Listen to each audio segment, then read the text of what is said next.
Hello friends, I'm Shaikh, and in this video I'll teach you how to create a professional and beautiful jobs listing website with WordPress.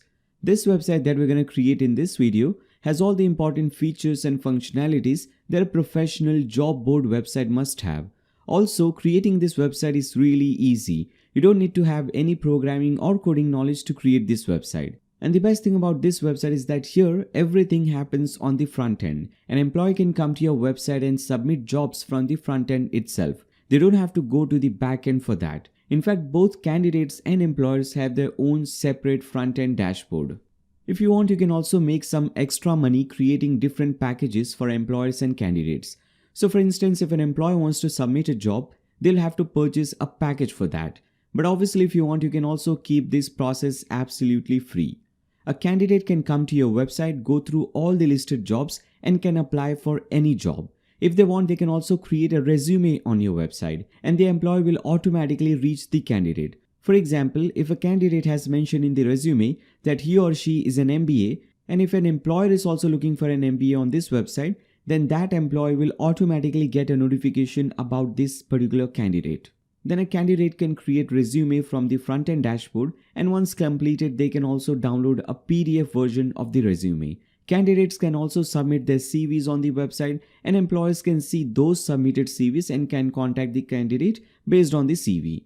Similarly, there are many more features available in this website, and we'll cover all of them in this video.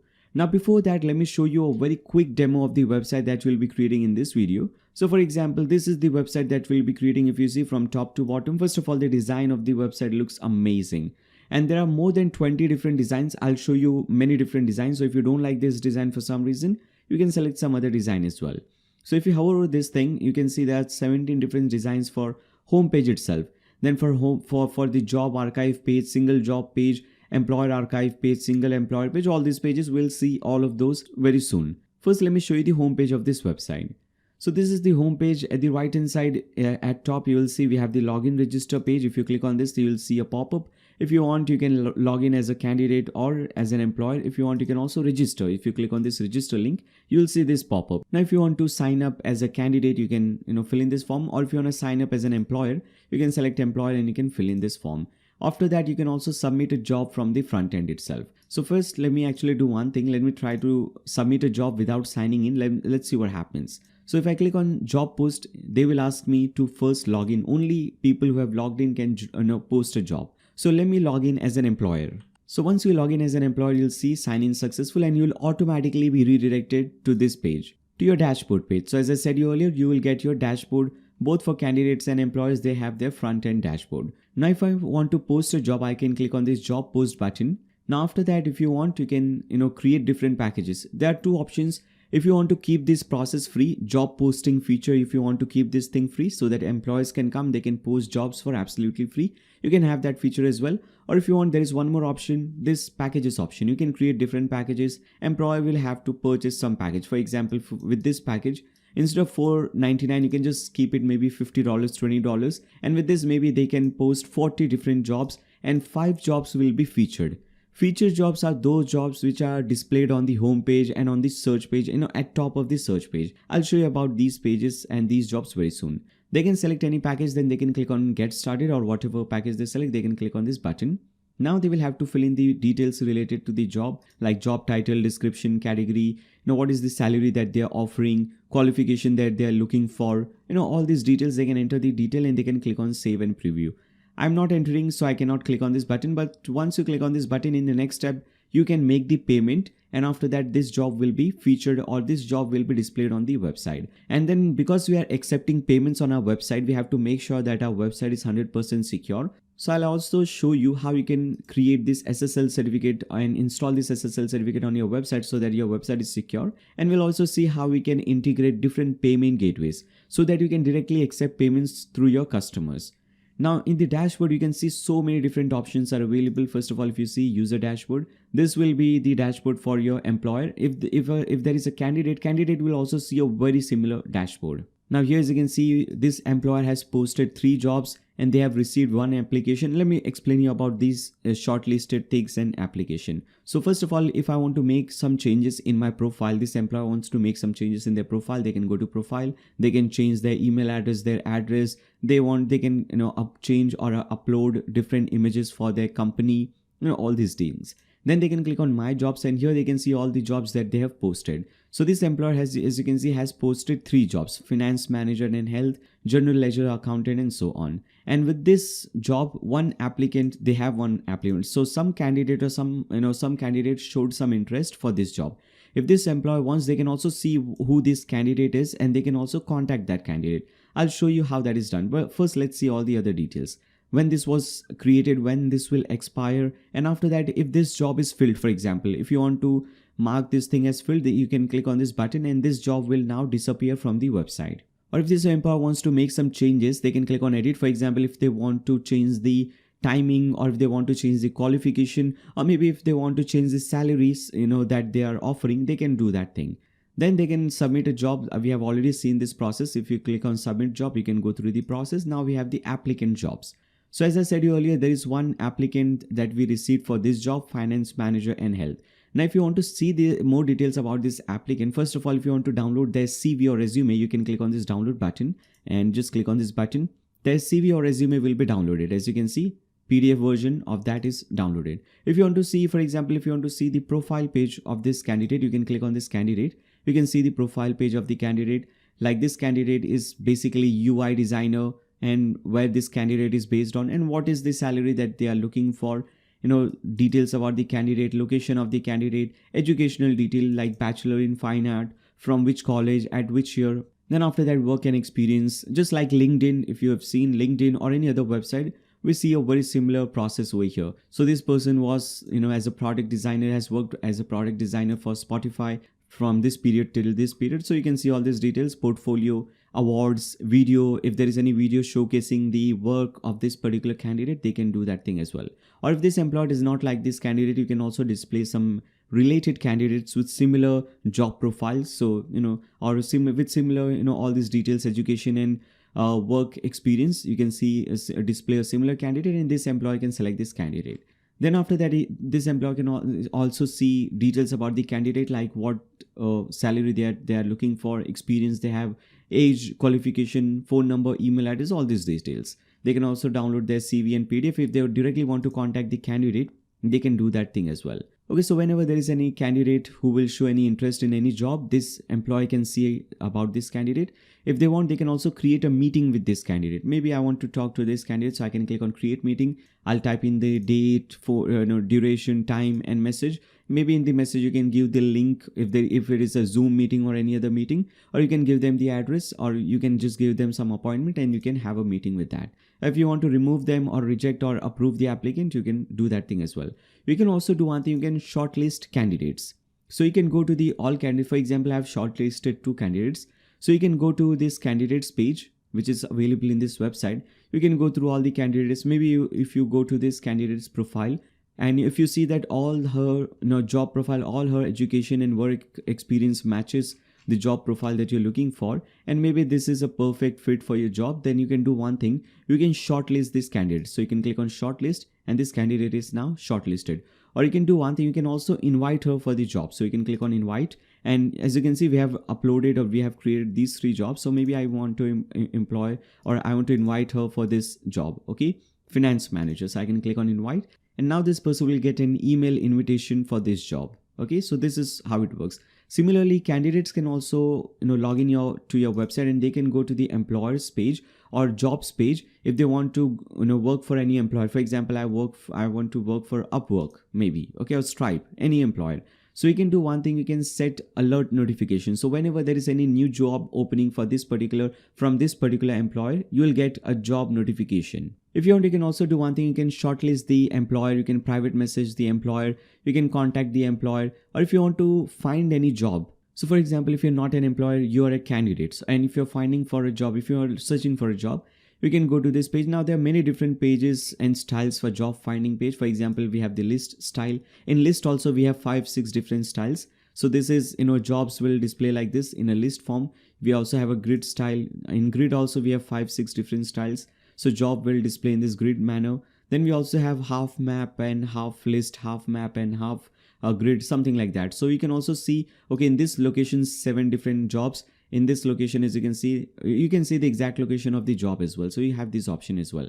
Now you can shortlist or you can contact, or if you want, maybe if you want to filter some jobs, maybe I want to see jobs only under maybe 10 miles of radius, you can type in, or maybe in this particular location or in this particular zip code or postcode, you can type in that thing, or in this particular category or job type, I'm looking only for full-time jobs, so you can type in full-time. And now as you can see, you can only see full-time jobs over here. Okay, only full-time jobs are displayed.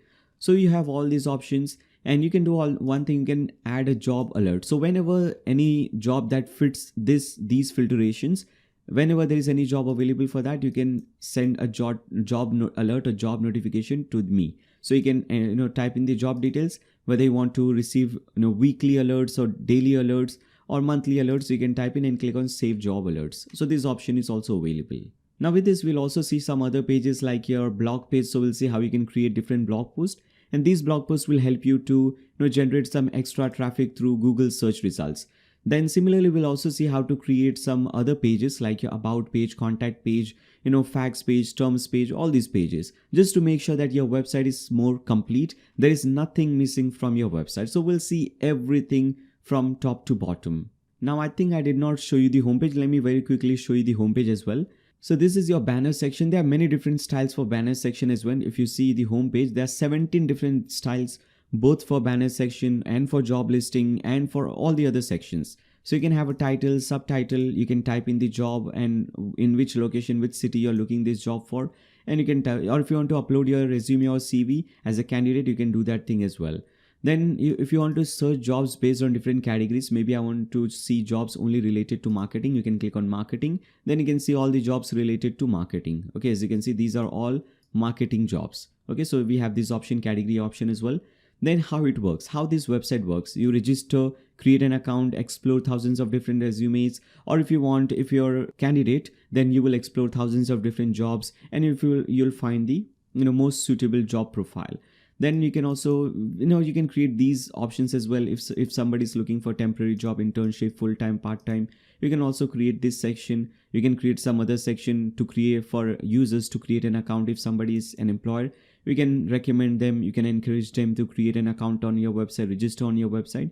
And you can also create some shortlisting, or you can just create some featured jobs. Then after that, we have top companies registered on the website, plans, and all these options. Okay, so this is your homepage. Again, I'm saying many different designs are available. If you don't like the design, there are other designs as well. Now there are so many other things that I want to show you, but now I think I should stop over here. I hope now have a better idea about the website that you will be creating in this video, and I hope you guys like this demo website. Now if you like this demo website, and if you want to create an amazing website like this one, make sure to watch the complete tutorial.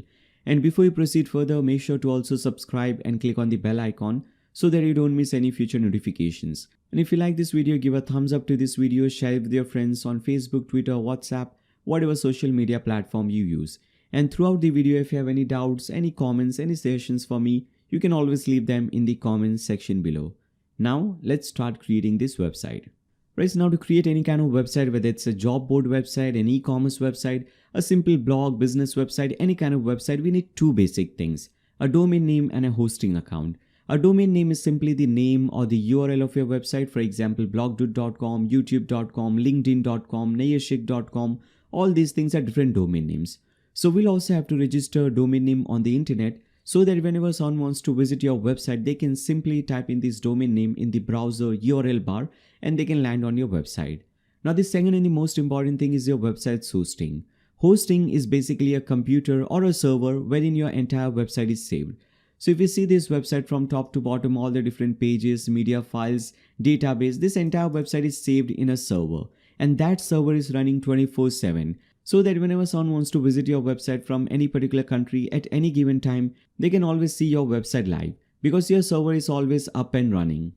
Now hosting is the most important thing about your website, because everything related to your website is directly or indirectly dependent on your hosting. So your website speed, your website's performance, the user experience on your website, and even your website's ranking in Google search results is totally dependent on your hosting.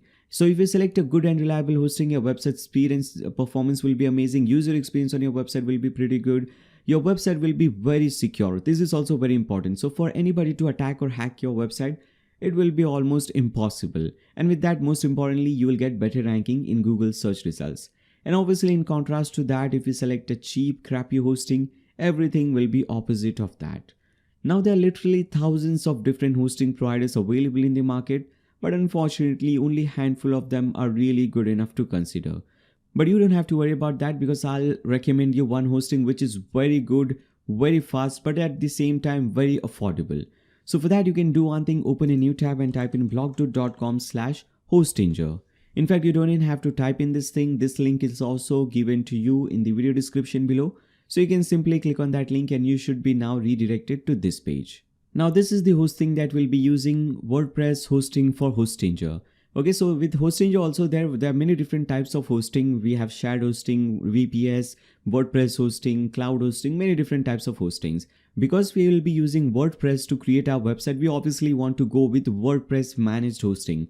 So make sure you're using WordPress hosting, not any other type of hosting. If you click on hosting, you have web hosting, cloud hosting, WordPress hosting, agencies hosting. So make sure you're under WordPress hosting. If you click on WordPress hosting, as you can see under this page, you don't have to be, don't have to go to all these things. You can simply click on that link. Again, I'm saying blogdo.com/hostinger. Once you click on that link, you will automatically land on the WordPress hosting page. Now here, if you scroll down here, as you can see, this is specially crafted for WordPress. They're using the Lightspeed web server. Very important. I'll explain you about this thing very soon. And they are also using Cloudflare. And they have amazing ratings on Trustpilot. As you can see, they have amazing reviews. More than approximately 10,000 positive reviews. Then if you scroll down, you can see there are 4 different plans. Let me actually do one thing. Let me go to the US version. This website is available in different versions, as you can see, for different countries, and this is very important. So I'm going to the US version so that I can show you a very a website page that most of you will see. But if you're from Netherlands, for example, you will see this page. Okay, hostinger.nl. Okay, you don't have to go to hostinger.nl. You just have to click on that link, blogdo.com/hostinger, and that link will automatically redirect you to the perfect website which is for you, okay, which offers the best payment gateways for your country. So many times you go to your website and they're not accepting your card. They're not accepting any payment gateways that is accepted in your country. So that will not be a problem for you. Okay, so I'll go to the US version just to make sure that everything is shown to most of the people, which works for most of you people. Now here, as you can see, 4 different plans are available, and the one that I recommend is WordPress Starter. Very cheap, very affordable. You can start with this plan. And if you have a little bit more budget, then I would highly recommend you the business WordPress plan as well. But let's start with the WordPress Starter. For most of you guys, I would recommend you to start with the WordPress Starter plan. Now with this plan, you can create 100 different websites. So today you're creating this job board website. Maybe tomorrow, if you want to create maybe an e-commerce website, business website, blog, anything. So for that, again, you don't have to purchase a new hosting. You can host all your websites in one single hosting plan. So in simple words, you purchase this WordPress Starter today, and tomorrow if you want to create your 2nd, 3rd, 4th, 5th website, hundreds of different websites, you can host all your websites in one plan. So you just have to purchase the hosting plan once. And with this, you're getting 100 GBs of SSD storage. Now, just for example, how much storage do you actually need? So if you see this website, this is a complete website. You can see hundreds of different, accounts are created for candidates, employers, maybe hundreds of different pages also created over here. Still, the size of this website is hardly like 200 MBs, nothing more than that. So even if your website gets very huge, maybe thousands or millions of different listings, candidates and employers on your website, still your website size will not be more than 1 or 2 GB. So you don't have to worry about this storage. This is more than enough storage, even for 100 different websites. And most importantly, this is SSD storage. So this server that they're using is SSD server. Now, most of the hosting providers, they use the HDD server, but HDD is very slow, very laggy. But here they are using SSD storage, and SSD is approximately 30 to 40 times faster as compared to HDD server that other companies are using. I said 30 to 40 times, not 30 to 40%. So it is 30 to 40 times faster. So very huge difference between SSD and HDD. So very important option. Now with this, you also get free business email. So instead of a regular email address like nayyar@gmail.com, you can create a business email account. So maybe your website name is, for example, my website name is blogdude.com. So I can create an email account like nayyar@blogdude.com. So that will be my email. That is business email. With that, we also get unlimited free SSL certificate. I've already explained you. This is your SSL certificate. Very important. In fact, compulsory. Without this, you cannot have or you cannot accept online payments. You'll also get free domain name. So whatever domain name you want to register, you can do it for free. You don't have to purchase a domain name. We have unlimited bandwidth, which means that there is no upper limit on the data transfer amount. So in fact, many websites have this upper limit. So if the data transfer on your website is more than 1 GB, your website will start loading very slow. But here there is no such limit. So we have unlimited bandwidth. This is managed WordPress, specially crafted for WordPress websites. WordPress acceleration, because they're using Lightspeed web server and they're using server-based caching. So your website speed will be really fast. Now there are many more options available, but I don't want to waste a lot of time over here. For most of you guys, again, I would recommend you to start with the WordPress starter plan. Just click on the select button and proceed further. And now you'll be redirected to this page. Here, as you can see, first of all, we have to choose a period. And there are 4 periods over here. Now, the higher period you select, the better discount you will get. Okay. So if you select, this is very limited discount. If you're seeing all same price, this is for very limited time. Most of the times you will see like $5.99 or $6.99 over here, $5.99 over here. And I guess $2 or $3.99 over here. So if you see a pricing like this, just go ahead and purchase because this is very limited time. Most of the times pricing will be a little bit different, but still it will be very less, very affordable. So for example, the most important thing over here is that the higher plan you select, the better discount you'll get. Also the renewal price is very discounted. Now, most of the times what happens is, for example, let me give you a very real example. So if you see my older videos on this channel, you would see that I was recommending A2 hosting. Now for A2 hosting, if you want to purchase hosting for first year, you will have to pay like $130 only for the first year. And after 1 year, if you renew, you'll have to pay like $300 or $200, something like that. So a lot more than what you paid for the first year. But here what happens is, if you select for 12 months, for example, for the first year, you just have to pay like $3.99, or right now you have to pay only $3 per month, but regularly it is $5.99, $5 or $6 per month. But after this plan expires, after 12 months this plan expires, you will see the renewal price is also discounted. So instead of $12.50, you just have to pay $9 per month after 1 year. And if you go with 2 years, the renewal price after 2 years will not be $12.50 or $20 like it happens in most of the cases. It will be just $8 per month, even after 2 years. Okay. So this is very unique. I think Hostingo is the only company that offers this thing. Then after that, once you select your plan or package, whatever, 12 months or 24 months, I would highly recommend you go with 24 months. Because the regular price is also discounted and the renewal price is also heavily discounted. Then the second option is to choose your email address. So you can just enter some email address over here and just make sure that this is correct. Whatever email address you enter here, this is a correct email address, no spelling mistake, nothing. Okay, because this is the only thing that is required to create an account. You don't have to fill in a big form with all the details. Just enter your email and they will create an account for you. So make sure your email is correct. And finally, you will see this page. And here there will be many different payment gateways based on your country. So if you're from US, you can see credit, debit card, your ATM card, PayPal, Google Pay, Alipay, even cryptocurrency. And if you're from some other country, maybe from India, you will see even more payment options like Paytm, Google Pay, Phone Pay, net banking, all these options. So based on your country, you will see even more payment gateways. Okay. Now here you can do one thing, click on have a coupon code. I have a coupon code for you, which will get you even more discount.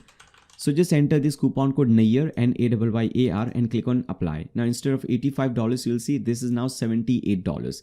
Now again, I'm saying just make sure you at least select 24 months, at least go with two years. Now the reason is because you will get this discount for 2 years and the renewal price is also discounted after 2 years. And the third reason is that you get coupon code discount for 2 years. If you select 1 year, for the second year, you cannot get the coupon discount and all these things. So make sure you at least select 2 years plan so that you get the best option. And as you can see, the total amount is this. Now you can just click on submit secure payment button and make the payment. Right, so now once you make the payment and once your payment is successful, you will see this page and you will now be automatically redirected to a new screen. And again, just like the previous step, you'll see a new pop-up. Now in this pop-up, we'll have to enter your password. So in the previous step, we have entered our email address, and in this step, we have to enter the password. Now just make sure whatever email address you have entered in the previous step and whatever password you will be entering over here, make sure to remember the email and password. because this email address and password will become your login ID. So whenever you want to log into Hostinger, you'll have to enter that email in the which you have entered in the previous step, and this particular password that you will be entering it over here. So make sure to remember the email and password. And also this password has to be secure. This has to be a strong password, which means that you must include letters, numbers, some special characters, some symbols, something like that. Now once you enter your password, just go ahead and click on confirm, and now you'll see this screen. Now this is just a regular screen. This is this screen that you'll see for the first time when you're doing this setup for the first time. This is this screen that you'll see, a simple hello screen. You will see the start now button. Click on this and a new process will start for you. First of all, they will ask you a few things. First of all, they're asking you who you're creating this website for yourself, for a client, for a company you work for, or for somebody else. So I'm selecting myself. Then they will ask you what type of website this is going to be, a business website, blog, portfolio, e-commerce website. Again, based on your condition or based on your needs, you can select anything. Now similarly, they will ask you a few more things. Now this is just a simple survey. If you want, you can go ahead and fill in the survey, or if you want, you can skip this survey. So you can just go ahead and skip this entire survey. This is not really important. So you'll see this link at the bottom of your screen, this skip link. Click on this link and you will skip this survey. Now they will ask you to select a platform. So there are multiple platforms over here, WordPress, WooCommerce, and there are many other platforms. If you click on other, there will be many other platforms, or if you want, you can even migrate your website. So if you already have a website created with some other hosting maybe, and you're not really satisfied or happy with the speed and performance of that hosting, you can go ahead and migrate your website. Now don't select migrate my website from here. There is another option. There is another place from where you can migrate your website, which I'll show you after we complete the setup. For now, I would recommend you select the first option, WordPress option. So you'll see the select button, click on that. Now once you click on this button, you will see this option, create a WordPress account. And here you have to enter your email address. And after that, you have to enter your password. Now this email and password is going to be your WordPress account email ID and password. You can enter the same email and password over here as well. Now whenever you want to log into your WordPress dashboard, this is the email and password that you'll have to enter. Now again, just enter this detail and click on continue. Now once you click on continue, in the next step, they will recommend you few layouts, pre-made or pre-built pages. Now again, this is not really important for us because we'll be creating a different type of website, a job website. So these are not really important. So again, this is just a simple option. You will see skip option at the bottom. You can click on that and you can skip the process. Now we have three options under this, name your website. So you can choose a domain name. So as I said earlier in the very beginning, you can get a free domain name. So if you want a free domain name, you can click on this first button, select button, and you can type in or you can select whatever domain name you want for free. We have two more options. We'll see that later on. First, click on claim a free domain. Now type in the domain name that you want. So maybe I want to register this domain name nayyarshake.in. Okay, so I'll type in Nayyar Shaikh over here, and at the right hand side under domain name extension list, you have so many different domain name extensions, .com, .net, .org, .biz, so many different domain name extensions are available. Maybe I want to select co.in, nayyarshake.co.in. So I'll select that option and click on search. Now this will search whether this domain name is available or not. If it is available, they will tell you that this domain name is available. And you can now go ahead and click on continue and proceed further. There are two more options. We have a buy a domain and use an existing domain. Now, if you don't want to register a new domain name, or maybe if you don't want to register a new domain name, if you already have a domain name registered on some other website, maybe on GoDaddy, Namecheap or some other website, if you already have registered a domain name, and if you want to use that domain name with Hostinger, you can select the third option, use an existing domain. Click on that. And now just type in that domain name that you have registered on GoDaddy or any other website which you want to use with Hostinger. So I have a domain name blogdude on GoDaddy that I've registered on GoDaddy. Maybe I want to use that domain with Hostinger. I'll type in blogdude, okay, or whatever your domain name is, just type in that domain, and now you can go ahead and click on continue. Now in the next step, you'll see this page. They will tell you that this domain name that you have entered is registered on GoDaddy, when it is expiring, what is the name server, and so on. Not really important. You can just go ahead and click on continue. In the next step, I'll show you how you can change the name servers of your domain name. For now, just go ahead and click on continue. And now you will see this page, and here you can see your current server location, which is Asia. Because I'm from India, for me, Asia data center location is selected. If you want, you can select this option and you can change the data center location. There are many data center locations like in US, in Europe, in Africa, not in Africa, but in South America. So whatever data center location you want, you can select that thing. And after that, just click on this finish setup button and this setup will start for you. So basically what is happening right now is WordPress is getting installed on your domain name. And this is a very small process, hardly takes around 3 to 4 minutes. So we'll have to wait for some time. Let's wait. Right, so once this thing or this setup is completed, you will see this page and you will see few options. So here we don't have to use any one of these options. What I would recommend you to do is just go ahead at the top. You'll see at the very top this Hostinger logo. Okay, you see this Hostinger logo here. Click on this logo and now you will be redirected to your Edge panel. And this is your Edge panel. Now, whenever in future you want to log into your Edge panel, you can simply type in this link edgepanel.hostinger.com, enter your email and password and you will be logged in. Now this is your control panel for your hosting. So whatever changes you want to make in your hosting, you will be doing everything from here, edgepanel.hostinger.com. Now for migrating your website, if you want to migrate your website, you can click on this user icon and you will see this migrate website option. Click on this. Now click on add request and under this option, enter your current details.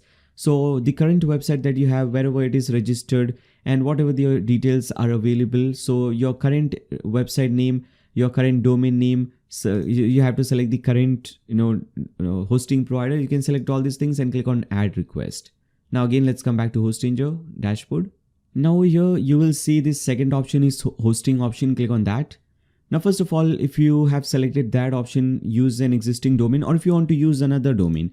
So we already have this domain blocked out. Maybe in future you want to use few more domains with this website. As I said you earlier, you can use up to 100 different domains or you can create 100 different websites with this hosting.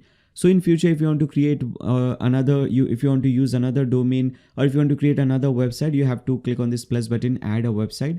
Now, first of all, you have to enter your domain name. So if you have already registered a domain name, that is good. If you have not registered your domain name, you can go to domains, register a new domain, or you can go to any other website, GoDaddy, Namecheap, whatever website you want to use, you can use that domain. So if you're using or if you register a new domain name on Hostinger, it is very simple. Just enter your domain password. Click on password is whatever password you want to set. Okay. So enter your domain name, click on add website, domain will be added. Or if your domain name is somewhere outside Hostinger, if you have registered your domain name outside Hostinger, let me show you how you can do that. So first of all, again, just make sure to enter the domain name. So for example, I have a domain name nayyar.com registered on GoDaddy and I want to use that domain name with Hostinger. So I'll enter the domain name nayyar.com, select some password. You can type in any password you want and click on add website. Now, just by adding this website, this thing will not start working. You'll have to actually go to GoDaddy or wherever you have registered your domain name, sign into your account. Now, once you sign into your account, you will see all the domain names that you have registered. So here, as you can see, nayyar.com, go to options and click on manage DNS. So basically you have to change the DNS, which is domain name server. So if you scroll down, you can see name server. Okay. So you have to use a custom name server. So click on change, select this option, use enter my own name servers. Click on this. And you should have two options like this. Delete both these options. Basically delete the name servers, which is given inside. Come back to your website and click on this domain name, manage, click on this manage button. Right now it will say that this domain name is not pointing to our name server. So we'll have to fix that thing. So to fix this thing, you'll have to enter this domain name. As you can see, your domain is not pointing to Hostinger. So to fix this thing, you will see your Hostinger name servers. Copy your name server number 1, paste it under name server number 1, copy your name server number 2, paste it under line 2 and click on save. Now, once you click on save, it can take up to 24 to 48 hours for your domain name to link with your hosting. So once that is done, you can follow all the other steps that I'm going to show you right now. So we'll be using this domain name blocked. So I'll click on manage. Now, whenever you enter this domain name, WordPress is automatically installed on that domain. So you will see this option, click on dashboard. Now, once WordPress is installed on your domain name, you will see a screen like this. Okay.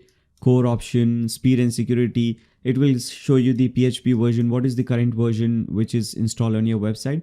If it is not installed on your website, let me show you how that screen will look like and how you can yourself install WordPress. That will not be the case. You will 100% see this thing because WordPress is automatically installed. But just in case, let me show you that thing as well. Alright, so for example, I'll be using this domain name jobs2.blogdude. Okay, this domain name for this tutorial. And here, because WordPress is not installed, here it says WordPress not installed and you don't see any such option. So to install WordPress, you'll have to use this option, install WordPress, click on install. After that, enter your website name. So under website name, I'll type in blog. enter your email address, some username and password, and after that click on advanced, and just make sure the domain name that you have selected is present over here, and now click on next. Okay, then after that don't have to do anything over here, just click on install. Again, I'm saying you don't have to do this thing. I'm showing you this thing just in case WordPress is not installed for you, but that is, I don't think, not even a rare case. WordPress will 100% be automatically installed for you, so you don't have to do this thing. But now you know if it is not installed for you, or if you want to install WordPress on some other domains or subdomains, you know how to do that. And now as you can see, because WordPress is now installed, this is the screen that you will see. Okay, under core, it will show you all this option. Force HTTPS should be on for you. Light speed will also be on for you. If it is not on for you, just click on this thing and make sure it is on. SSL certificate will also be automatically installed on your domain name. As you can see, it says active. So SSL is also installed. Also, the latest WordPress version will also be installed, PHP version, all these options. Okay, so this is how the screen will look like. Now we have to log into our WordPress dashboard. Now there are two ways of logging into your WordPress dashboard. First option is to go to this link, enter your website name or your domain name, and after that enter /wp-admin.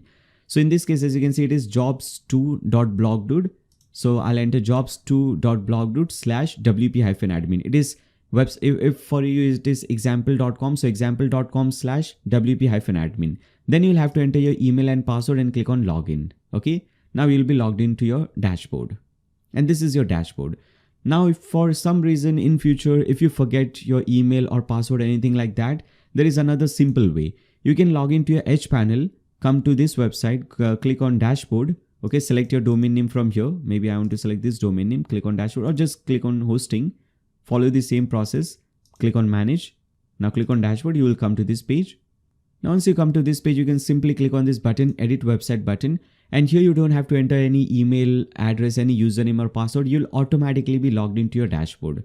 You'll see we'll be automatically redirected and also logged into our dashboard. As you can see, we did not have to enter any email and password. Now this page, this dashboard page, is the most important page of your website because you'll be controlling your entire website from this page. And in future, whatever changes you want to make on your website, if you want to change the design of your website, manage payments, manage jobs, whatever you want to do on your website, you'll be doing everything from this page. So this is a very important page. Now, if you see, once you log in for the first time, there will be many different widgets like this. So this is all cluttered. I want to keep it clean. So I'll click on this option, screen option at top, and I'll untick everything from here. Okay, so that it will remove all these options, all these different widgets from here. And now we have a nice and clean option. Now at the left hand side, we have few more options. We have the post option, media option, pages option. Let me zoom in a bit. Okay, so we have post. So under post option, you will be creating different blog posts from this page. So if you go to the blog post page, whether it's list style or grid style, you'll see blog posts which are created like this. You can create these kind of blog posts using this post option. Then we have the media option. Now whatever media files you have on your website, whether these images, videos, logos, whatever media files you have on your website, you can see all those media files under this media library. Or if you want, you can add new media files or you can manage them from here. Then we have pages. Obviously this page will be, or this option will be used to create different pages like your home page, about page, jobs page, employees page, candidates page. There will be many pages that we'll be creating just after we see the process. Then we have the comments option. So whenever you have any new comment on any blog post or any job, you can see those comments over here. If you want, you can approve them, unapprove them, reply them, delete them. You can do everything from here. Then after that, leave all these options, come to appearance. Under appearance, you will see few themes will be installed for you and one of those themes will be activated. So in this case, 2022 theme is activated. If you see this website in a new tab, or if you just open your website link in a new tab, jobs2.blogdude or whatever your domain name is, this is how your website will look like if you're doing this for the first time. If you're watching this video 2 or 3 years after I have uploaded it in future, then this might look a little bit different, but this is looking like this because of this theme, 2022 theme. Now, if I just go ahead and activate some other theme, for example, let me just go ahead and activate this 2020 theme. If I click on activate, this theme will be activated. As you can see, now 2020 theme is activated. If I again come back over here and refresh it, now as you can see, the website design is completely changed. We did not do anything except for changing the theme. So just by changing the theme, as you can see, this changes the entire design and appearance of the website. and we only want one theme installed and activated. So all these other themes 2022 and all the other themes, you can just go ahead and delete them. So click on this theme and delete it.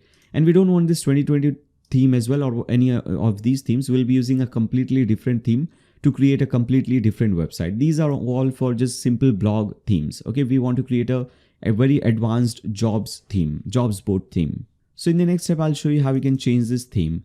For now, just click on plugins at the left hand side. Now we have just seen what a theme is. A theme is basically the design and appearance of your website. Now what is a plugin? A plugin is kind of a software or an add-on that will add some extra features and functionalities to your WordPress website. For example, right now our website is just a simple blog. Okay, this website is just a simple blog. To add all these features, jobs related feature, payment related feature, all these features, will have to use different plugins. And those plugins will add some extra features and functionalities to your WordPress website. For now, you can do one thing, you can deactivate and delete all these plugins. So you can just, instead of doing it one by one, you can do it one by one, like click on deactivate, then deactivate. So instead of doing it one by one, you can save some time, tick mark it over here. It will select all these options. Go to bulk action and select deactivate and click on apply. All the plugins will be deactivated. Now let's delete them. So again, tick mark, just leave this thing, light speed cache. Don't delete this one. So remove the tick mark for this. Rest all the plugins, you can delete them. So select delete, click on apply, and all these plugins will be deleted. Now light speed cache plugin is very important because this is the caching plugin. This will improve your website speed and performance. But I recommend to always activate this plugin at the very end. So once you complete this website, once you see the entire video and complete your website, after that you can go ahead and activate this plugin. This will improve your website speed and performance. So this is important, but activate it once you have created the website. Now at the left hand side, you will see the settings option. Click on that. Now under site title, you can give your website some name. By default, it will be blog or something like that.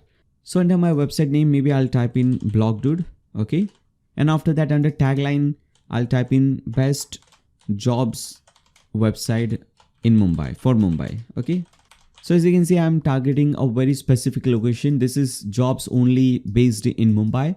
So this helps to market your website even better and also reduces the competition. So because you're focusing on a particular niche, on a particular market or a particular location, this reduces the competition and you can better focus on your website. And later on, if you want, you can expand, but I would always recommend you to start small, and after that you can expand and grow your company or your website. Then after that, make sure this thing is tick mark for you. Anyone can register. Membership option, anyone can register. This should be tick mark. If you don't tick mark this thing, no one will be able to register on your website. So no one will be able to log in or to sign up or register as an employer or a candidate. So very important, make sure this is tick mark.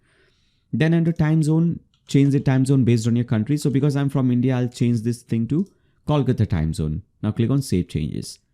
Now under settings, you will see permalinks. Click on that. By default, some plain or DN name, some other permalink structure will be selected for you. The most SEO friendly permalink structure and the best permalink structure is this post name structure. So make sure you select this post name permalink structure and click on save changes. After that, again, come back to your dashboard. And with this, all the basic settings related to your WordPress website are now completed. Right, so now let's do one thing. Let's install a new theme, because right now if you see, your website is looking very simple and plain like this one. We want to convert this website into something beautiful and amazing like this particular website, like the demo website. And with this, we also need many different plugins, and these plugins will add all the jobs related, payments related features to our website. So for that, you have to do one thing. Again, open a new tab and type in blogdude.com/Superio. In fact, again, you don't even have to type in this thing. This link is also given to you in the video description below. You can simply click on that link and you should be redirected to this page. Now this is the theme that we'll be using, Superio Job Board WordPress theme. It's a very popular theme and also a very good theme. If you see the rating of this theme, the average rating is 4.83. So very good rated theme. If you scroll down, you can see all the different features and everything that you get with this theme. Geolocation import, Indeed jobs. So you can import jobs from Indeed website and all the many different options. We have already seen all the features and everything in the description or in the introduction of this particular video. Now what you need to do is you need to purchase this theme, but you don't need to worry about the pricing because this is a one-time payment.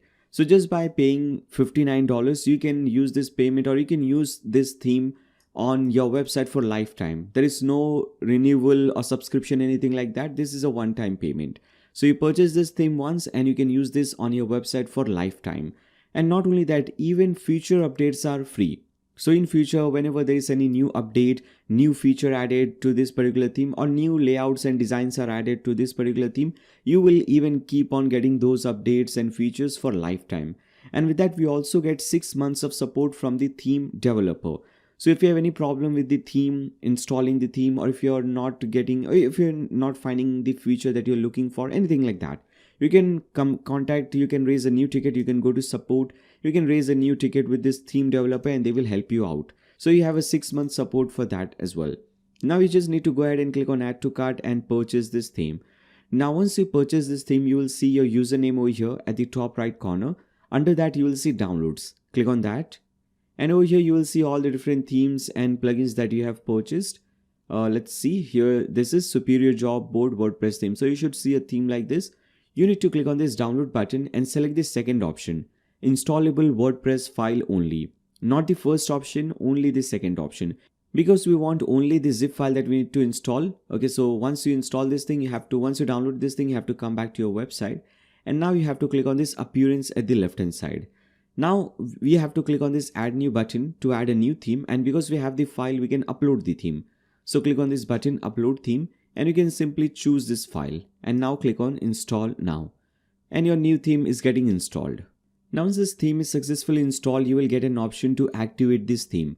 So you can just go ahead and click on this link, activate link, and this will activate the theme. And now you can even delete this 2020 theme. We don't need this theme. So we just need one theme installed and activated, and which is this Superio theme. Now for all the plugins that is required, you don't need to purchase any plugin. You will get all the plugins for absolutely free. So here, as you can see, all these plugins are required. You can click on this link, begin installing plugins. For some reason, if you just by mistakenly cancel this thing, then you can do one thing. Under appearance, you can click on install plugins and you will see this option. Okay, so if you cancel that thing, you can go to this install plugins button. Now over here, these are all the plugins that we need. So you can do it one by one, but again, to save some time, we can do one thing. We can tick mark this thing. This will select everything, and under bulk action, we can go to install and click on apply. Alright, so now once you successfully install all these plugins, you can go ahead at the bottom and now you will see this link, return to required plugins installer. Click on that link. Again, you will come back to this page and now we have to activate these themes. So again, these plugins, again, you have to do same thing, tick mark it over here, and under bulk action, select activate and click on apply. All the plugins will be activated for you. Now once you do this thing, again, if you come back to your website and refresh it, you will see your website design will be changed. And now as you can see, it looks a little bit different. Now again, come back. Now the very first thing that I want to do is I want to create different pages. So here, as you can see, we have the register page. Let me actually log out from here. Right, so once you log out, you can see we have different pages. Like if you go to these pages, shop page, pricing page, all these pages, we also have this login and register option. This is a simple pop-up, but you can do one thing. You can even create a page for this. Okay, so you can create a register page, which we'll do very soon. And then after that, we also need to create finds jobs page. So job listing page, employee listing page, single employer page, candidate listing page, blog page, all these pages. And there are many other pages as well. So let's create all these important pages. And most importantly, this job post page. Let's see how we can create all these pages. So for that, we'll have to click on this pages at the left hand side. And to create a new page, you have to click on this add new button. So click on this add new. Now let's start from the most basic page. The most basic or the most important page, you can say, or the first page that you should create is the login register page. You should first allow, or you should first give us some space or place where a person can come and they can register on your website.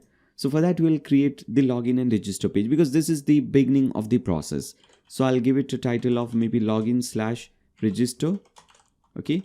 Or if you want, you can just name it anything you want. Now if you just go ahead and publish this page, if I just go ahead and publish this page, and if I open this page in a new tab, okay, let's see how it looks. So as you can see, just a regular page with the title. Obviously, just by naming it login or register, this will not start working for you.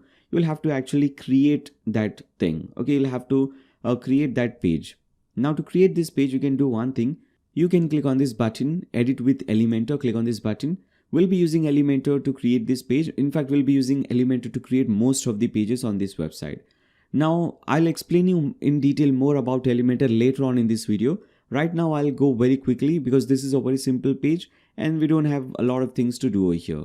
Now, before that, let me do one thing. Let me show you the login and register page. Okay, so if I go to this page, let me show you what page we are going to create right now. So this is a page that we'll be creating. We already have this much. We have the title, we have the breadcrumb, we have this header. We need to create this thing. We need to create this title.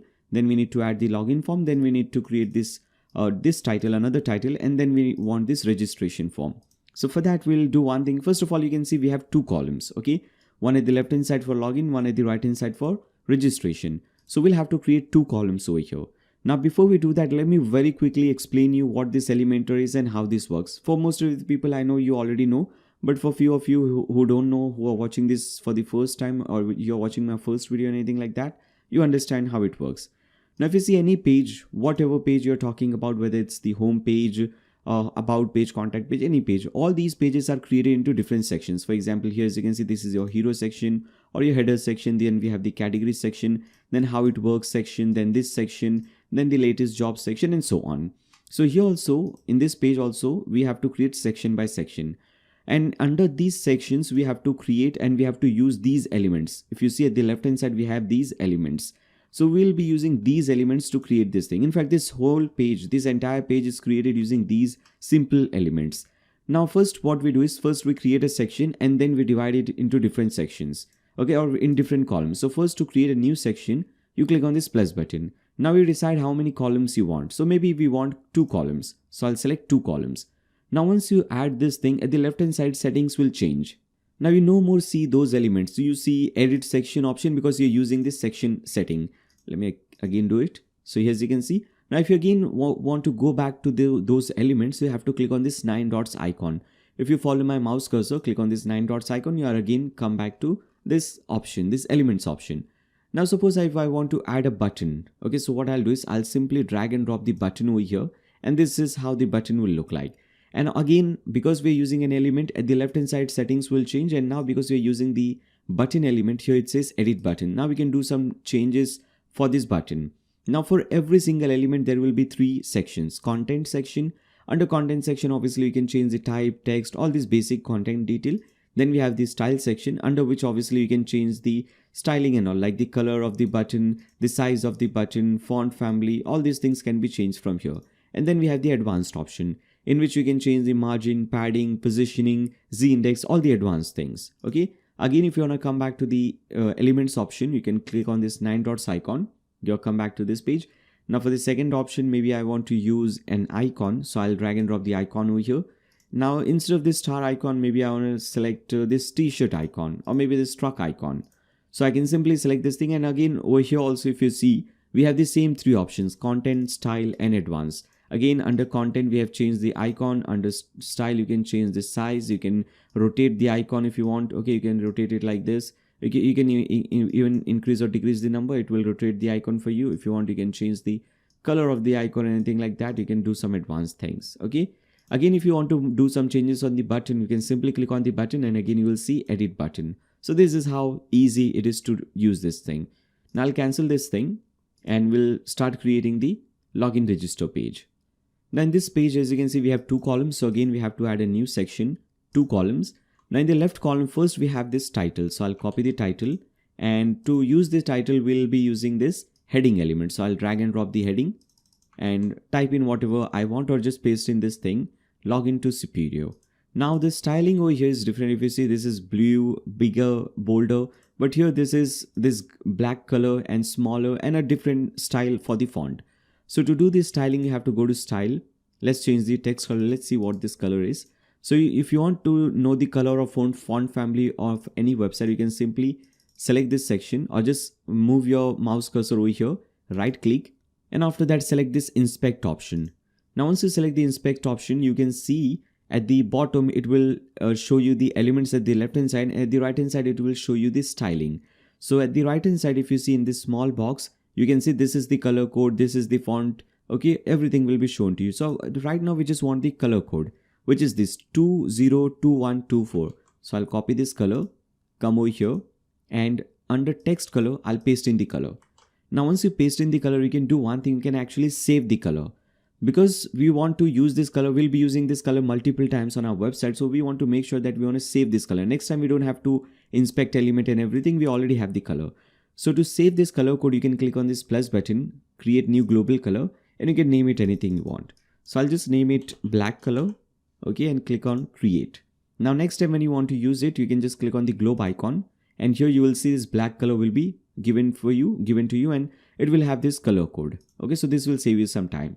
Then we have the typography. The default typography is Roboto, which is the font family. If you want to change the font family, you can simply click on this thing and you can select any other font family. For example, if you want something cursive, you can select this thing and this is how it will look like. Okay, so whatever font family you want, there are thousands of different font families available over here. All type of different font families, whichever you like, you can obviously use it. Now the one that we'll be using throughout the website is called Jost. Okay, so Jost. Okay, very simple, elegant looking font family. Then you can change the styling and sizing and everything. Now for this, I want to keep it at 24 and I want to decrease the weight. Okay, so what is weight? If you select 100, for example, as you can see, this will become so light. 300, a little bit darker or a little bit bolder. Then 500 is the medium option. And if you go with 900, very bold. Okay, so with this, I want to keep it at medium 500. Then there are a few other things, line height, letter spacing. So if you increase letter spacing, it will increase spacing between each letter. Then we also have word spacing between each word. Okay, so I don't want to do anything like this. I was just showing you that you can do it. Now once you have this thing, after that we can add this option. We can add this login form. Now don't worry, we don't have to create this login form. In fact, there will be a link given to you in the video description below. If you click on that link, you will be redirected to my website blogdude.com. Now for every single blog tutorial that I create, I always create a blog post like this one. So let me open a single blog post and show you. Right, so if you click on that link which is given in the video description below, you will be automatically redirected to a page like this. At top you will see this video that you're watching right now, and after that you will see some important links. Now at the very bottom you will see this link, download free images. Now you need to click on this download button, this blue download button, and you will download a zip file. Okay, and to unzip that file you can simply right click and select this option, extract files, and you can unzip that file. Now once you unzip that file, you will get this media folder, and under media folder you can see there's so many files, all the images and everything that I've used to create this website. I've given it to you for absolutely free, so you can use this thing to create your website. Now in this option or in this thing, if you see, we have another folder called pages. If you open pages, in this we have this file called all pages and shortcodes. Double click on this thing and you will see all the shortcodes that are required to create different pages. So we are starting with login and register page. So this is the title, then we have the hyphen, and after that we have the exact shortcode, and you can see in this square brackets, this is the shortcode. Now first shortcode, this much is for login. You can also read this thing, WP Job Board Pro Login, and the second shortcode is for register. As you can see, WP Job Board Pro Register. So if you want to show this login form, you just need to copy this much. Okay, copy it, come over here, and after that come back to elements and search for shortcode element. See this shortcode element, drag and drop it over here just below the title. Now paste in the shortcode that you have copied, and you will see this sign in form will display. Now for you it is saying you are currently signed in because we are already logged in. That is the reason why. So you can go ahead and update this page for now. Whenever you do any changes on your website, make sure to always update so that the changes are saved. Then we need the same thing over here. We need a title and then we need the form. So we can do one thing. Instead of creating this title from scratch, we can save some time. We can simply right click on this title and click on copy. Then we can right click over here and click on paste. Now as you can see, we have this thing. We don't need to style it. We don't need to change the color. We don't need to change the font family. Everything is automatically done. So this saves you a lot of time. You just need to change the content. So go to content and change the content. Done. Then after that, we also need the shortcode element. So again, search for shortcode element, drag and drop it over here. And this time we need the register shortcode, which is this one. Okay, so copy this much and paste it over here. And now it will display the register shortcode. And after that, you can update this page. Now, finally, I want to do one thing. I want to add some spacing at bottom. Okay. And so you can also add some spacing at top as well. We also have some spacing at top. So we have some spacing at top. I think we only need spacing at bottom. So you'll have to click on this thing, edit link. You'll see if you hover over this 6 dots icon, blue 6 dots icon, it says edit section. Click on that. Now go to advanced, and here as you can see padding. Now if you want to add padding only at bottom 50 pixels, if you add 50 over here, it will add padding from all sides. So you need to unlink this thing. So this is linked right now. So to delink or unlink this thing, you need to click on this thing.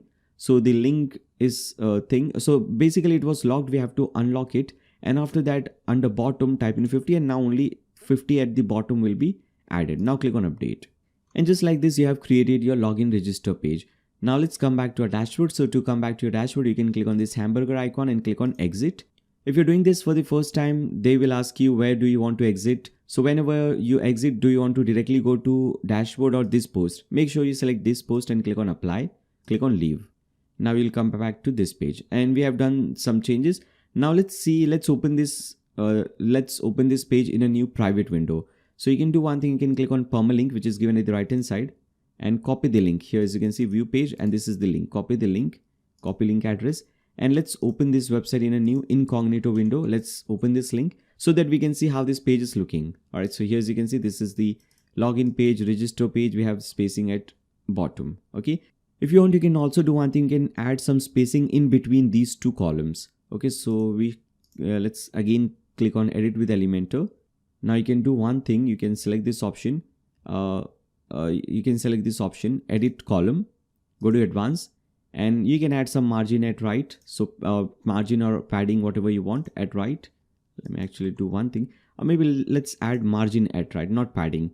So margin only at right, maybe we'll add 10 pixels from here, or maybe if you want 15 pixels from here. Then select the second column, click on this option, edit column.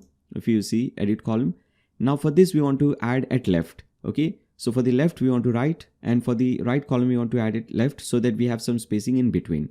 Go to advanced, and margin, this time it will be left, same 15 pixels. Update, again come back to this page and refresh it. Let's see the changes, and now as you can see, we have a nice amount of space over here. So you can do it like this. Now let's see this thing. So whenever you create a page, you should always see how it is looking on a mobile phone. So if you want to see how it looks in a mobile phone, you have to click on this icon at the bottom left corner, responsive mode. Click on that and select the mobile icon version. Okay, so this is how it is looking. I don't think it is looking bad, but let's see. Let's again come back to the incognito window, and let me open again. If you want to see how your website will look live on a mobile phone, right click, inspect. Now once you click on inspect, you have this icon over here. Click on this, and now this will show you how it will look in a mobile phone. I think this is looking pretty good, so we can leave it at this. Okay, now let's again come back over here and come back to our dashboard. Exit this thing. Now let's create a next page. Okay, so the next page will be, let's understand the process. The person came to your website, first thing they will do, login or register. What is the next thing that they will do? So they will post a new job. If they are an employer, they will post a new job. So let's create this page, post job page or job post page. So this is not working right now for me because I have to log in to use this page, but I have shown you this page, how it looks like. So again, come back to your dashboard, pages, under pages, click on add new, and let's create a new page. Let's name it submit job page or post job page, whatever you want. Okay, so just name it like this. Now under this page, we have to do some changes. Let me actually show you this page, login as an employer. Now if you see this page is a little bit different. If you see the submit job page, first we see the packages. We have not yet created the packages, but the exact submit job page is this page. Now this page is not like the login register page. Okay, here we have at the left hand side, we have this thing. Okay, let me actually show you the login register page. In the login register page, we have the title at top, we have the breadcrumb, but in this page, we don't have any title at top. Okay, we have this thing, but this is not the title that we're talking about. So we don't have any middle title, we don't have the breadcrumb. Then similarly, if you see over here, we don't have any sidebar. Okay, but here we have this sidebar. Okay, so we have to do some changes in this page. So for that, you will do one thing. You will see, if you scroll down, you will see we have candidate settings, employee settings. We have to come to display settings, and under display settings, we have to do some changes. First of all, select layout. Under select layout, you have to select left sidebar because we want a sidebar at the left hand side. So we are selecting left sidebar. Then after that, we also make sure that this is full width, because if you see this page, this is touching both the sides. Okay, very little space from both the sides. So this is a full width page. So this will be full width. Then after that, you have to select what do you want to display at the left sidebar. Okay, so we want to display this thing. Okay, user profile sidebar, you will see this option. If you see user profile sidebar, just make sure you select user profile sidebar. And after that, let's see what we have. We don't want any breadcrumb, so no breadcrumb. Okay, so we don't want anything like this. So no breadcrumb, no title. Now once you do this thing, you can now publish this page. And with this, your page will be completed. But if you just open this page in a new tab, this will be a blank page. Okay, this is how it is looking. We'll fix the designing of the page, but this is a blank page. Now to make this as your submit job page, you'll have to again come back to this shortcode page. And here as you can see, submit job, and this is the shortcode for submit job. So I'll copy it, come over here. This also works like Elementor. We don't have to use Elementor for this. We just need to paste in the shortcode. So you can just paste in the shortcode like this, but that is not the right way. The proper way of using shortcode is to click on this plus button, or you can click on this plus button, any plus button, and search for shortcode element. So this works very much similar to Elementor. So here also you search for element, select the shortcode element, and here you have this thing, and now paste in the element over here, or paste in the shortcode. Now click on update. Okay, now this is your shortcode page. Again, if you come back, this is your submit job page, not your shortcode page. Again, if you come back to this page and refresh it, you cannot submit it because you're not logged in, and also you're not an employer.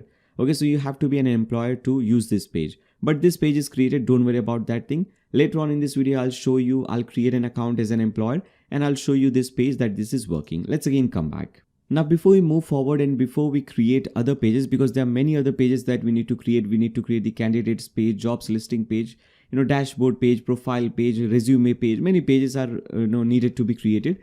But before we do that, let's fix few things under submit job page. Under submit job page, if you see at the right hand side, we are seeing this thing. We are seeing these widgets. Okay, this sidebar.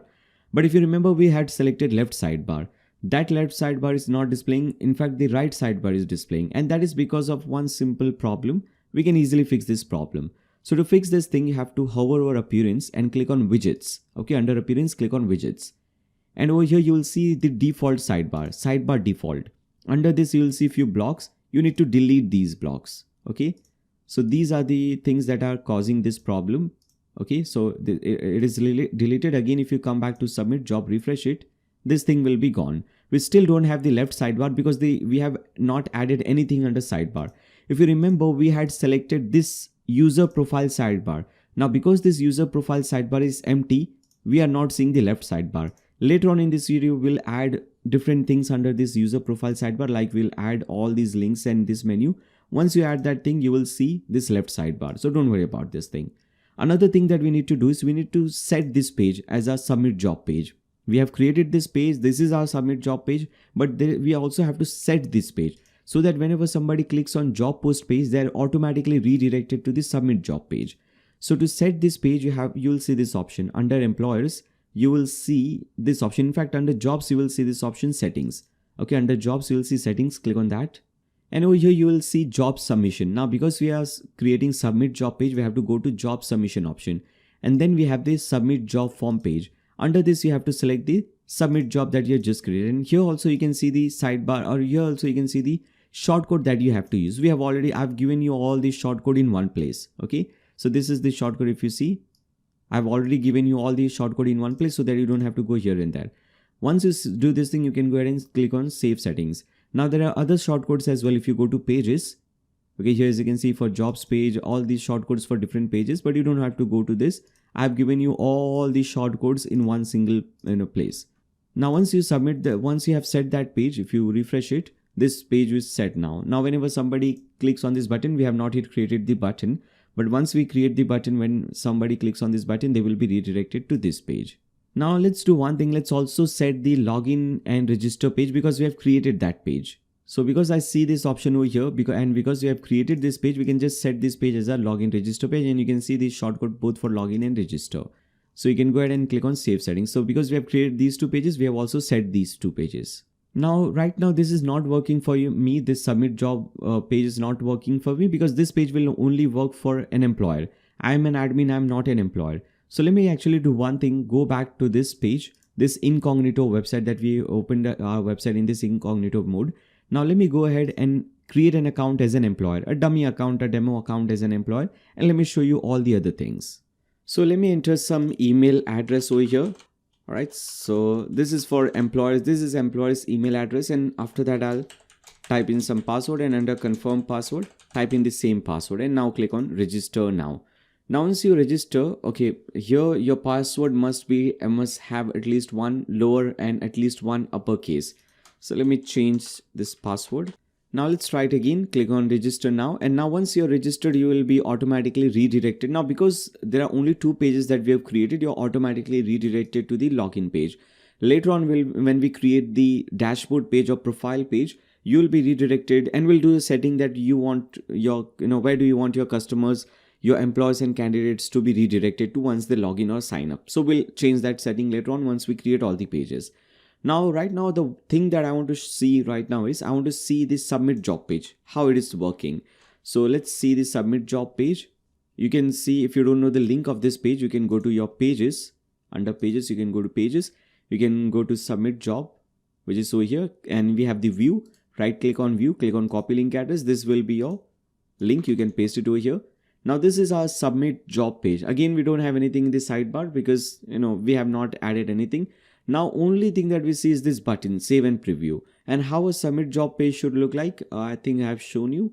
Okay, so in the demo website, if you see, this is how a submit job page should look like. Post a new job, fine. Okay, you can add a title like this. This title is already present, post a new job.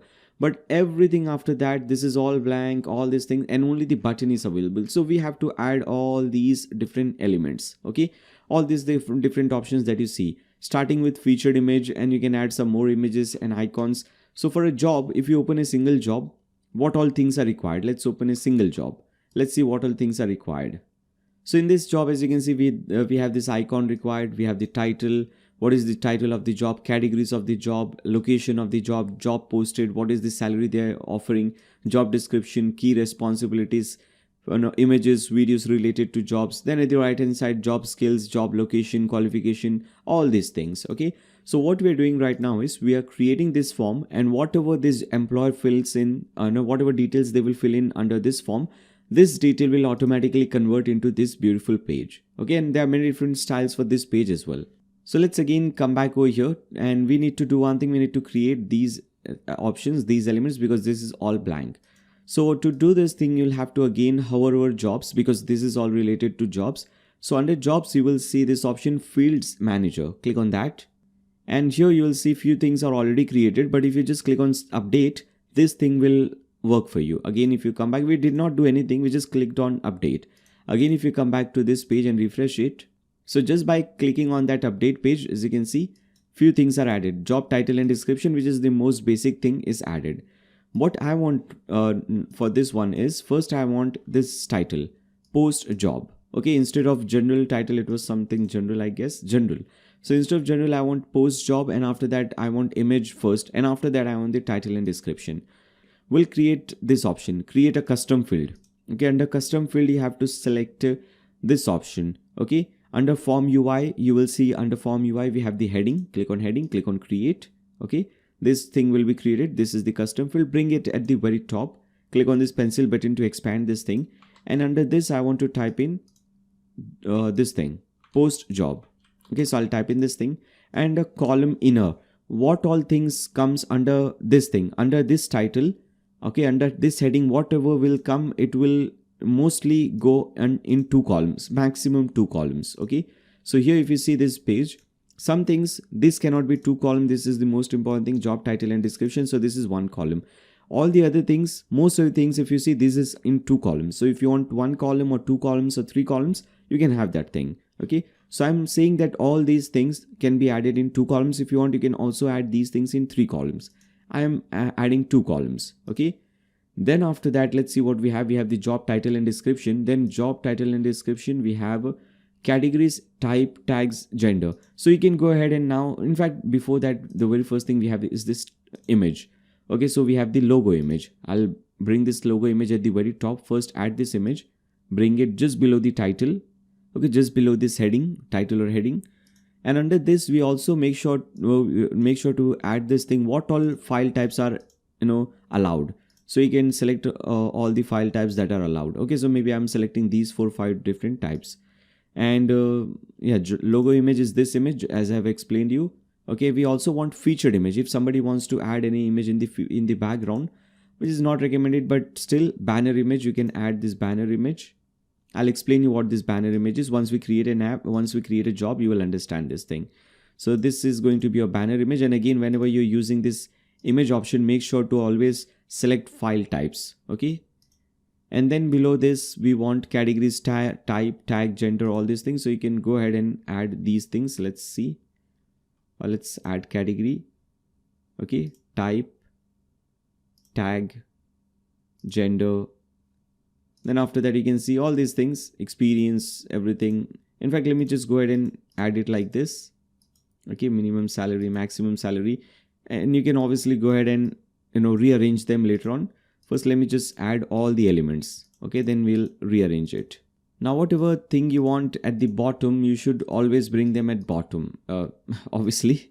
But you can see at the very bottom, we have these options. You can also add custom fields, just like we have added this. This is our custom field. You can add multiple custom fields like this one. This is also a custom field. As you can see, another custom field. All these things are custom fields. But at the bottom, I have deadline, friendly address, location, and photos. These 4 options are at the bottom. Okay, so first let me add all the options. All right, now photos, bring it at the very top, very bottom. Date, deadline, date, and location. These things. Let's bring introduction video also. Application date. Let me bring this thing over here. Then we have the friendly address. You don't have to follow this process. Obviously, you can bring anything wherever you want. Location and map location. So first I'll bring the location at the very bottom. Photos will be over here. And map location below location. Okay, I'll bring it at the very bottom. Now once you add this thing, you can click on update. Again, if you go back to this page, refresh it. And now as you can see, logo image, banner image, and all these things. Okay, so this is all 100% perfectly fine working. Okay. So this is how we create this thing. Okay, images and everything is also working. Everything is working. Under photos, because we are again using photos, make sure to change the type. Okay, so let's search for that photos. Whenever you're using anything related to photos, make sure to select all the types of photos that are allowed. Or else what will happen is whenever you're trying to update any or upload any images or photos, it will not work. It will say that this file type is not allowed.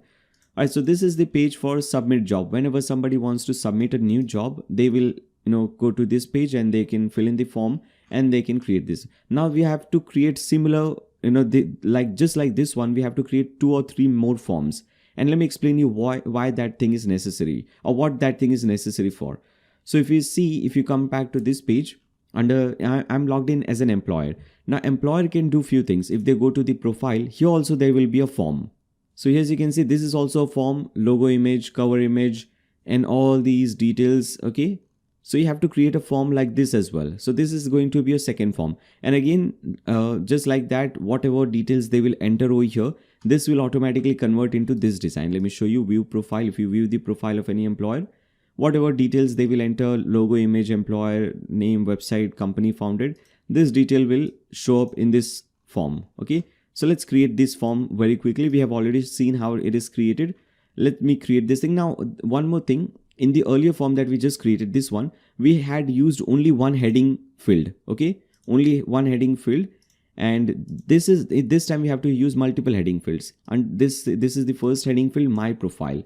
Now you will see what all things comes under this. This is under this, white color background. Then if you see, this ends over here, and then we have another heading field, profile photos. And then this is this white background. Then we have another heading. So you can also create multiple headings and you can create this kind of style or layout. So let me very quickly create this form as well. Now, because this is related to employer, obviously this will be under employer. So under employers, click on fields manager. And first we have logo image and cover image and cover photo. So in fact, before that we have this thing. Okay, titles or heading. So we'll add custom field form. Let me bring this thing, form UI heading. Okay, this is the first thing that you should always be adding. Okay, and title is my profile. And then we have the logo image and cover image. So I'll add both these options. Okay, bring them over here. And again, I'm saying whenever you're using any image, make sure to select what all file types are accepted.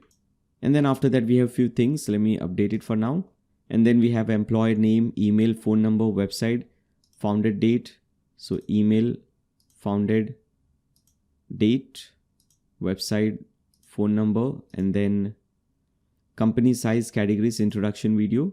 So company size, introduction video, and categories. Okay, these things. And again, forgot to mention one thing, all these things are in 2 columns. So again, we have to make sure that my profile, it should be 2 columns. If you don't make it 2 columns, let me show you this page as well. In fact, I cannot show you this page because we have not created the profile page, but you get the idea. You have to make it 2 columns because everything under this is 2 columns. And after that, you can change everything to 1 column because as you can see, single column, 1 element in 1 column. But here everything in 2 columns. So that is the reason why we're selecting this option. Then we have, let's see, employer name will come over here. All right. So 1, 2, 3, 4, 5, 6, 7, 8. Yeah, 4, 4, 8. Then we have profile URL and about company. I think we already have a about company thing over here. This is the description, is this about company. So I'll bring it over here, description, and profile URL also will add this thing just after or just before this description thing. Okay, and I think with this is complete. Now we have to create a new section. So this ends over here, a new option starts, profile photos. So I'll add a new title over here. Okay, form UI heading, add a new option, and this will be label profile photos, and this is all 1 column. And under this, we just want to use the photos option. Okay, so let's see, profile photos. I think this is the one, I guess. And after that, again, we have to use a new option, members. And under this, we have members and this employees option. So we'll again use the heading, click on create. This is also single column, so we don't have to change this column thing. We just need members and I guess employees. Yeah, members and employees. All right. Then we have social network. So again, we'll add heading. Okay, change the title to show social network. And after that, we have only the social option under this. So add the social option. Then after that, we have contact information. All right. So again, add a heading, contact info. We have location, friendly address, and map location. Let's see. Location, friendly address, map location. So it all depends on you if you want. And similarly, you can go ahead and do some more things. I will keep it at this. Show my profile. There is one more option. Let me just add it as well. Now click on update. And with this, you have also created this form. Now there are I guess 2 more forms, and that is related to candidates. So let me actually log out from here and log in as a candidate. Now if I log in as a candidate, let me show you what a candidate will see. Now this is the demo website. Obviously, you know this thing. Now for candidate, we have this profile option just like employer. So they will fill in this thing, and if you see the profile page for that candidate, everything will be filled in based on this. Now candidate has one more option, one extra option. They have the profile option, but they also have the resume option. So if you click on my resume, they have this option, and under this, few details like awards, only 3 or 4 details: portfolio, experience, education, and my resume. These 4 things, and if you see, these 4 things are over here: education, work experience, profile, portfolio, and awards. These 4 things are under resume. Rest all the other things like this detail, all these details are under profile. So for candidate, we have to create 2 forms. First, let's create the basic form, the first form, which is the profile form. So for that, again, we'll come back to this option, dashboard option. Now we'll go to candidates, and under that, we'll select fields manager. Now just like that, here also full name, description, featured candidate, few of the things will be added. So full name, description, all these things will be added. And at top, again, we have my profile thing. So I'll add this heading, my profile heading at the very top, and change this thing. Okay. And under this, we want everything 2 columns. Okay. So we'll change this thing. And we also, this time, now again and again, they will ask you this option, because we have 2 options for candidate. They will ask you, where do you want to display this thing, in the profile form or in the resume form? Now we are working on the profile form. This is the edit profile form. So we'll select profile form for now. And this is 2 columns. Okay. And bring this thing. Now then we have the image of this person. So featured image, I think it is. Let me see some other image option if available. Yeah, it is featured image. So featured image, I'll bring it over here at top. First thing. And again, because this is image, we have to select the file types. And again, where do you want to display? We want to display in profile form. Okay, very important. Then we have full name, date of birth, age, gender.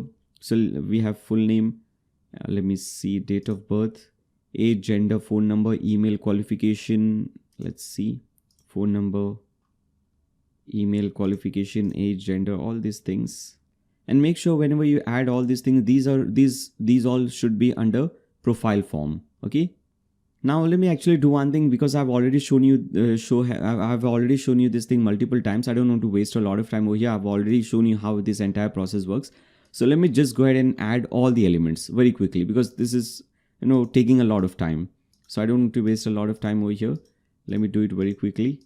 And after that, I'll just, show you the resume thing, how to add things under resume.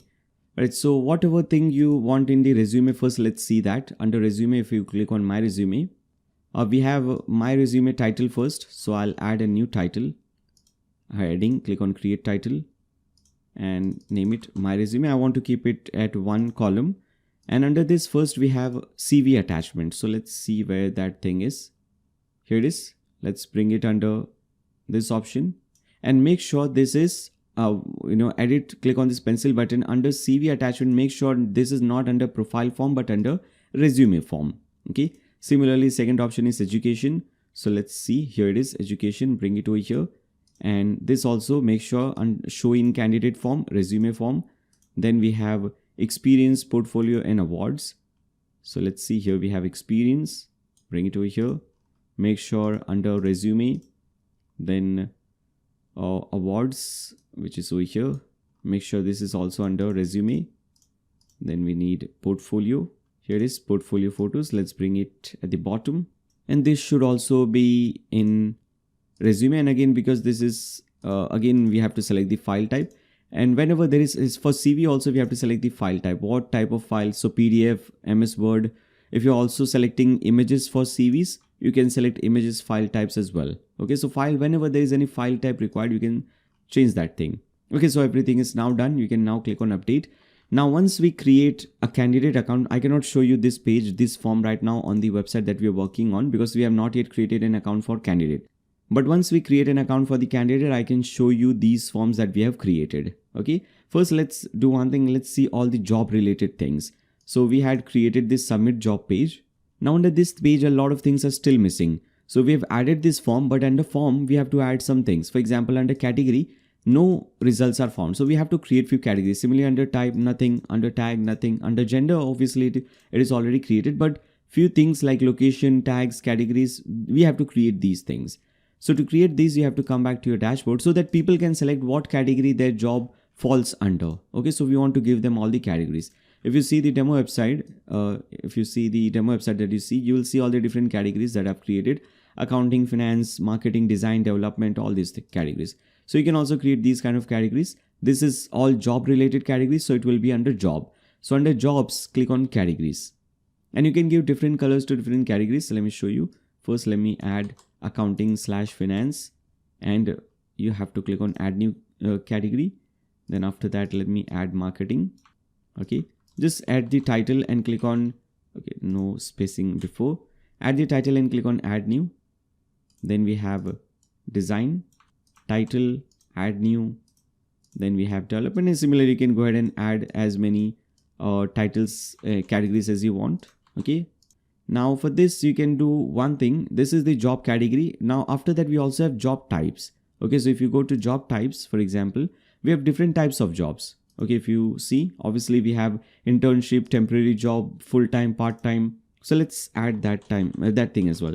So I'll type in full-time job. So I'll just add full-time, and you can add different background color and different, for example, for this, I want this kind of color, red color, maybe. Okay, background color, and maybe white color, text color. Now click on add new. Okay, this is your full-time. You can also see the color over here. Then let's add part-time. This is not necessary, by the way. I'm just showing you that this option is available, but it is not necessary. Then maybe for this, I want this color, right? And same text color. This is going to be a part-time. Then internship, all right? Another color. Maybe let me select some color like this. Click on add new. And similarly, you can go ahead and add many different types of temporary and some more types of different jobs. Okay. Now location. Now, if you want to focus only in specific locations, only in specific cities, already it is also obviously better to add only those cities. Like for example, Mumbai, then Pune. I want to work in specific cities. So Pune, Bengaluru. So I'll add this thing. Okay, so similarly, you can add few more options, few more cities if you want. Then tags are not really necessary. Users can add their own tags, but tags could be skills, all the different things that you can add under this. Technology could be a tag. Okay, something related to the job of this person. Okay, so you can add all these things. Now if you again come back to this incognito window, and if you refresh this page, now if you come over here, now you can select the category, type of job. Okay, you can add tags. Tags can be added like this. For example, WordPress could be a tag. So, and if they want to add multiple tags, they can use this comma. Then they can select gender. They can type in the minimum and maximum salary. They can select the job type. As you can see, where is that type gone? Okay, here it is, at the very top. So this is now 100% working. Now there is one more thing left. So once they fill in this form, they click on save and preview. We want them to be redirected to a page wherein they will make the payment, and only after that their job will display on your website. Now this is not necessary. In fact, I would highly recommend you to keep this process free. Don't charge anybody to add, to post jobs on your website. You don't want to do that. Posting job on your website should be absolutely free. In fact, when you're starting this business, everything should be free. If you want to make some money, then make it through Google AdSense or something like that, through advertisement, or charge some money just to display their job, just to display the candidate or the employer or the particular job at the top or on your home page. So you can charge some money for that, but don't charge money for posting a new job or for applying to any particular job. So I would never recommend you to do that.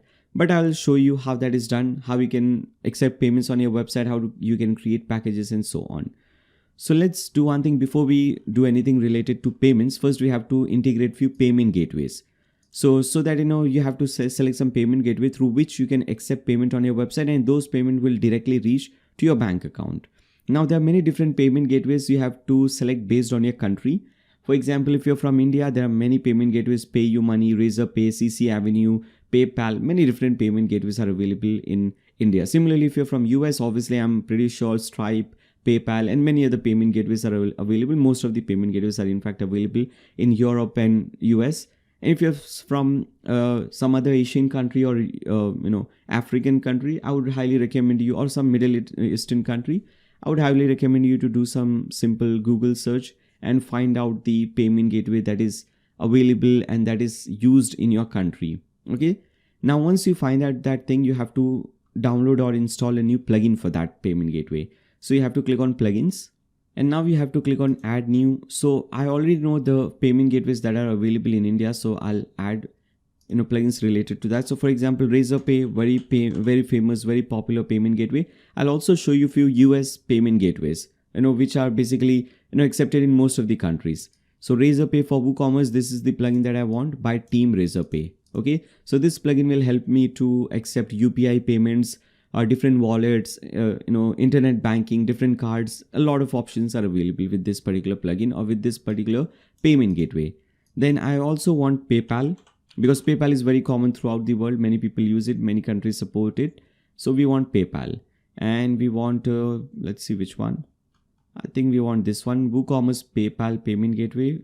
Yeah, 3 weeks ago. So this is the one that we want, WooCommerce PayPal payment gateway. Make sure this is by WooCommerce. Okay. And then after that, let me add Stripe. Stripe is a very famous payment gateway, again, mostly for European and US countries. Then, okay, let's see which one. I guess we want this one, WooCommerce Stripe payment gateway. This is again by WooCommerce, updated recently 2 weeks ago. Okay, so this is the one that we want. Once we install all the 3 plugins, you can come back to plugins, and now we need to activate all the 3.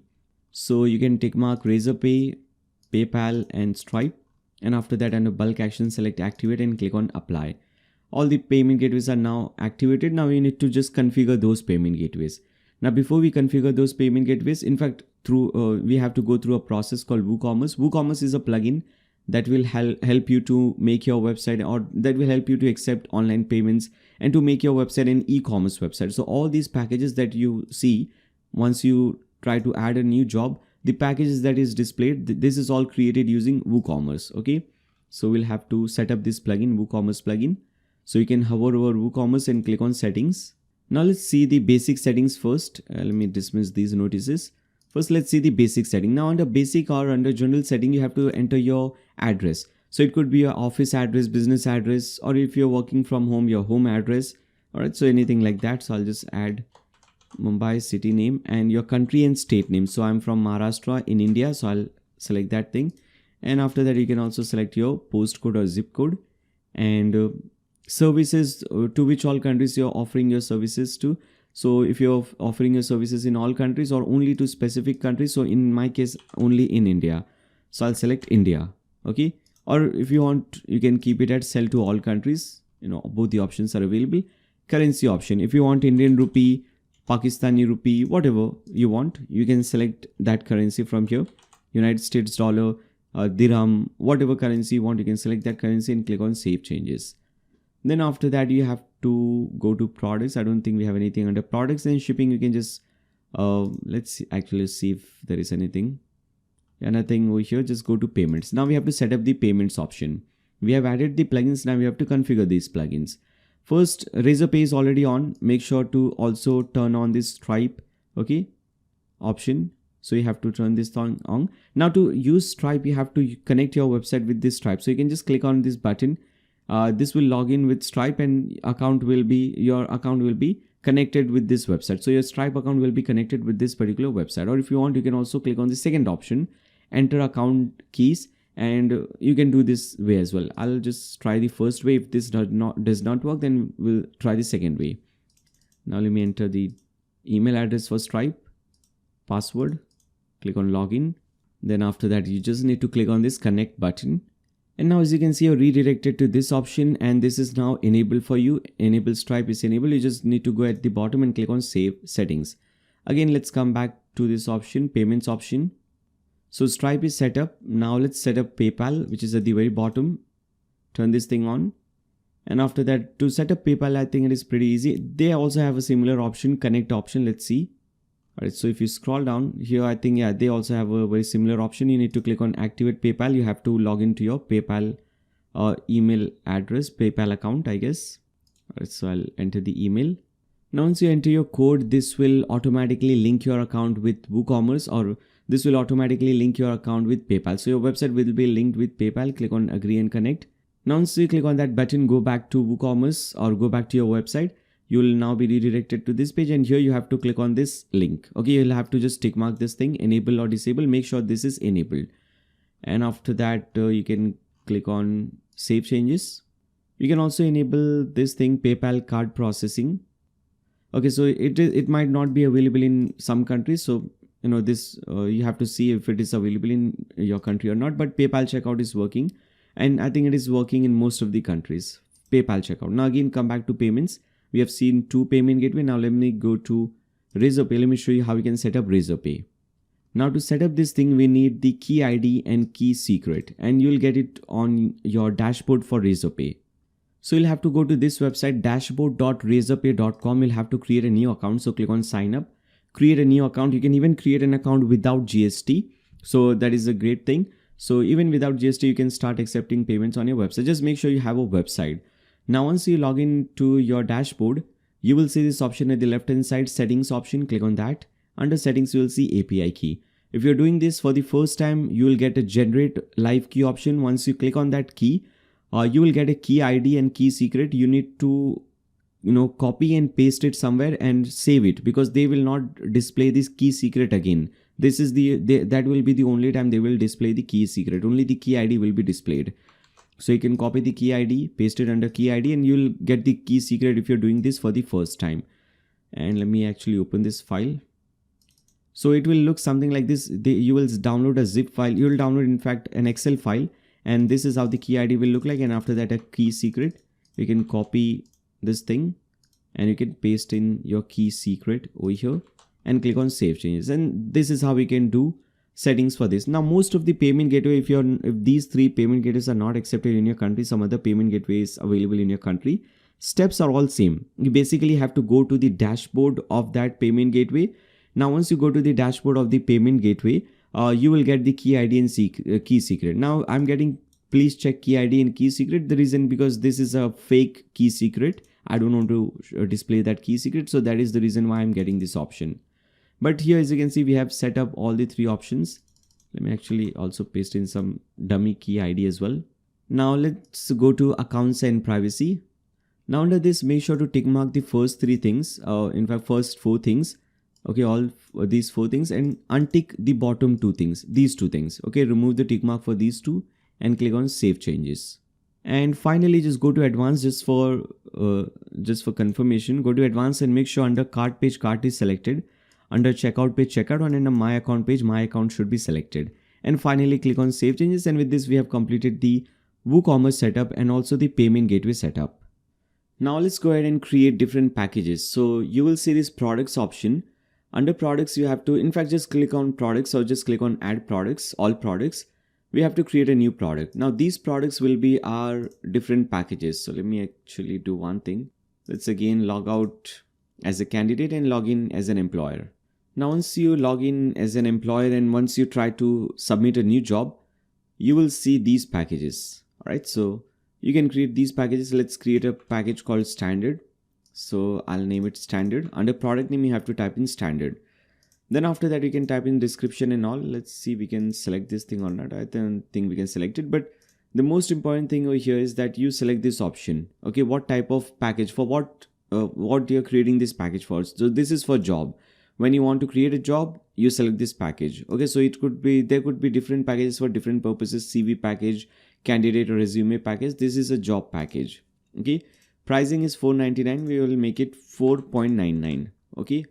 Now if you want to style it differently, you can select this option. So featured, under the, if you select this job or if you select this package, your jobs will be featured. How many jobs can you post with this package? So maybe you can post 5 jobs with this package.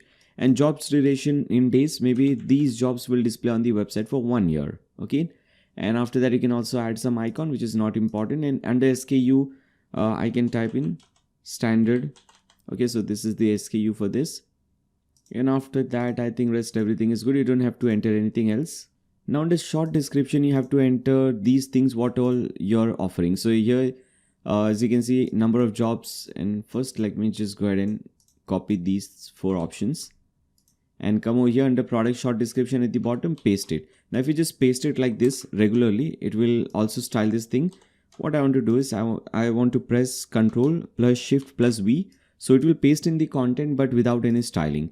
So with this, you cannot post 40 jobs. You can post 5 jobs. As you can see, we have set 5 jobs. So instead of 40, I'll type in 5 job posting, 5 featured jobs, or you can decrease or increase the number.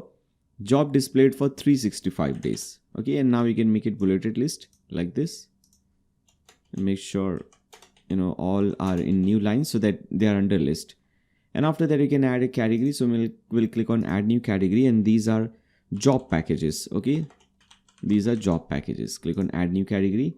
You can also give some featured image if you want, not necessary, but if you want, you can get some product image. So you can click on set product image. You can upload some image for this product.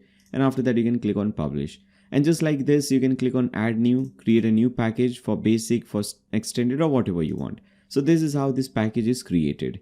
Now, if you again come back to the incognito window, let me refresh it.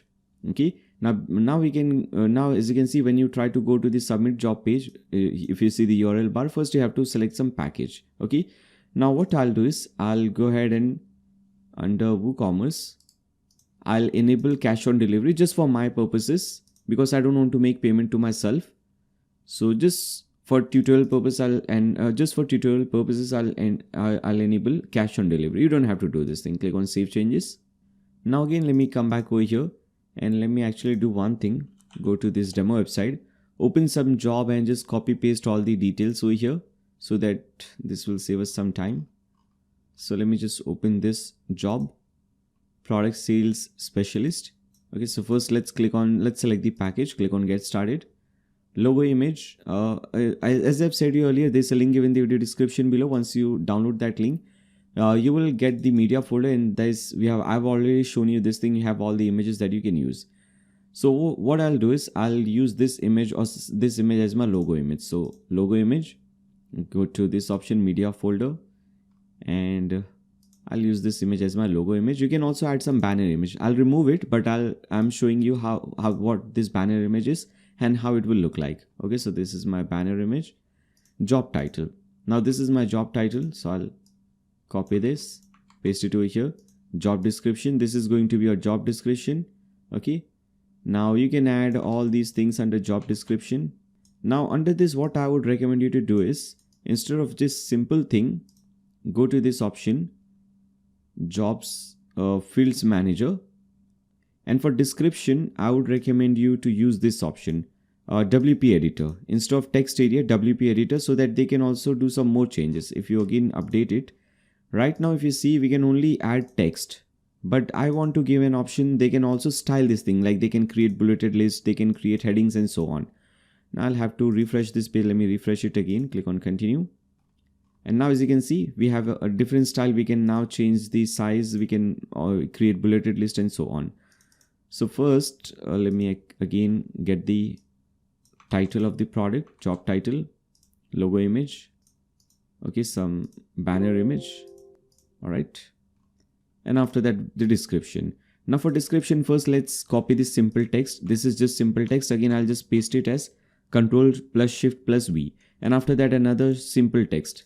Okay, if I just paste it like this, okay, let's go to, okay, this is also simple text. But if you want to make this thing bolder, or if you want to make it heading, you can select this thing. You can make it heading 2 or heading 3. And now as you can see, styling is changed. And below this thing, if you want to add these kind of list, you can do that thing as well. Okay, okay.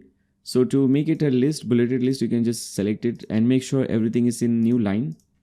Okay, only then this list will work. Okay. So this is how this thing works. So you can create, you can now style this thing. Okay. Then similarly, you can add all these options. So this is your description. Then you can select some category. So in this case, it is product management. So we have not created this. So maybe I'll select accounting and finance, what type of full-time, part-time. And this is related to sales. So sales could be a tag, or if it was for finance, then finance could be a tag, and you can add multiple tags. You're looking for a specific gender, or both will do. So we'll select this thing. Now minimum salary is, you can see, 522. Okay, you can increase or decrease this thing. So let's add $5,000 to $7,000 per month. Okay, and let's see, qualification you're looking for, masters. Okay, phone number. Okay, whatever your phone number is, you can add the phone number. If it is an external job, you can select that thing, but this is not an external job. Okay, this is an internal job. So we'll type job type internal, 2 years experience at least, and under which industry, you can select this thing, manager level job, executive job, salary type. So this salary that you selected, this is monthly salary. So we'll select monthly. If there is any introduction video like this, okay, so I'll just copy this link address, paste it over here. You can just paste in any YouTube or any other Vimeo link address. Now photos. So let me upload few images over here. Click on open. So these images will, okay, we have not added any images over here, but these images will display. I'll show you how it looks like. Now friendly address, if there is any address given. All right, so if it is not given, don't worry, you can add your own address, by the way. So let me actually just add this address. All right, so this is maybe my friendly address. What is the deadline for this? Country, you can select location. You can add your specific location as well if you want. Now click on save and preview. And now as you can see, they will show you a preview of the job that you have added. All the data will be displayed. It is looking very bad. We'll design it. Don't worry about that. But this is how it is looking. If you want to do some edit, if you want, you can edit this thing, or if you want to submit this thing, you can click on submit job. I see that this is a banner thing is not working properly, but for now, just let's submit job. We'll see what happens after that. And now as you can see, you have to make the payment.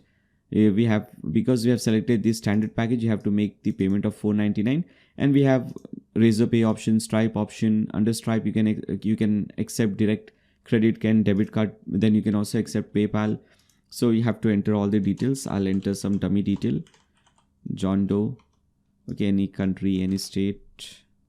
I'll add India. All right, so Mumbai. Some state. Okay, some pin code. And phone number is also required. All right, so I'll select cash on delivery, but obviously you should not enable cash on delivery. People will select some other option and they will click on place order. Now once they place an order, checkout is completed, your account has been charged and your transaction is successful. Now because this is cash on delivery, you'll have to verify this thing. If it was some other payment method, it would be automatically verified, but because it is a cash on delivery, you have to verify this thing. So how you'll verify this thing? You can go to this option. You'll see under WooCommerce orders, you'll see a new order will be placed. As you can see, this is processing. You can open the order. You can see John Doe, what the order is, what product they purchased, everything. You can also see what the payment method was. So payment to be made upon delivery, which is cash on delivery. Now once you receive the payment, for example, it was done through PayPal, Razorpay, anything like that, and once you receive the payment, you can do one thing. You can change the status to completed and click on update. And with this, now this person can go and they can do some changes. Now because we have not created the dashboard page and all these pages, I cannot show you the other things. So we have seen half the process, like how an employer can come to your website, they can submit a job, they can select packages and all. So we have seen half the process. Now to see other half of the process and to do all the settings related to that, now that is the candidate part. How a candidate can come to your website, they can select this job and they can apply for the job and so on. So for this part, we'll have to create few more pages. Like as I said earlier, we have not yet created the dashboard page, which is this page. As you can see, user dashboard. Similarly, we have not yet created the profile page, job page, shortlisted candidates, all these different pages. So now let's do one thing. Let's create all these required pages. Okay. And after that, I'll show you the candidate part. Now to create these pages, again, obviously I'll come over here and make sure to first, actually, we also have to approve the job. Let's see, go back to jobs.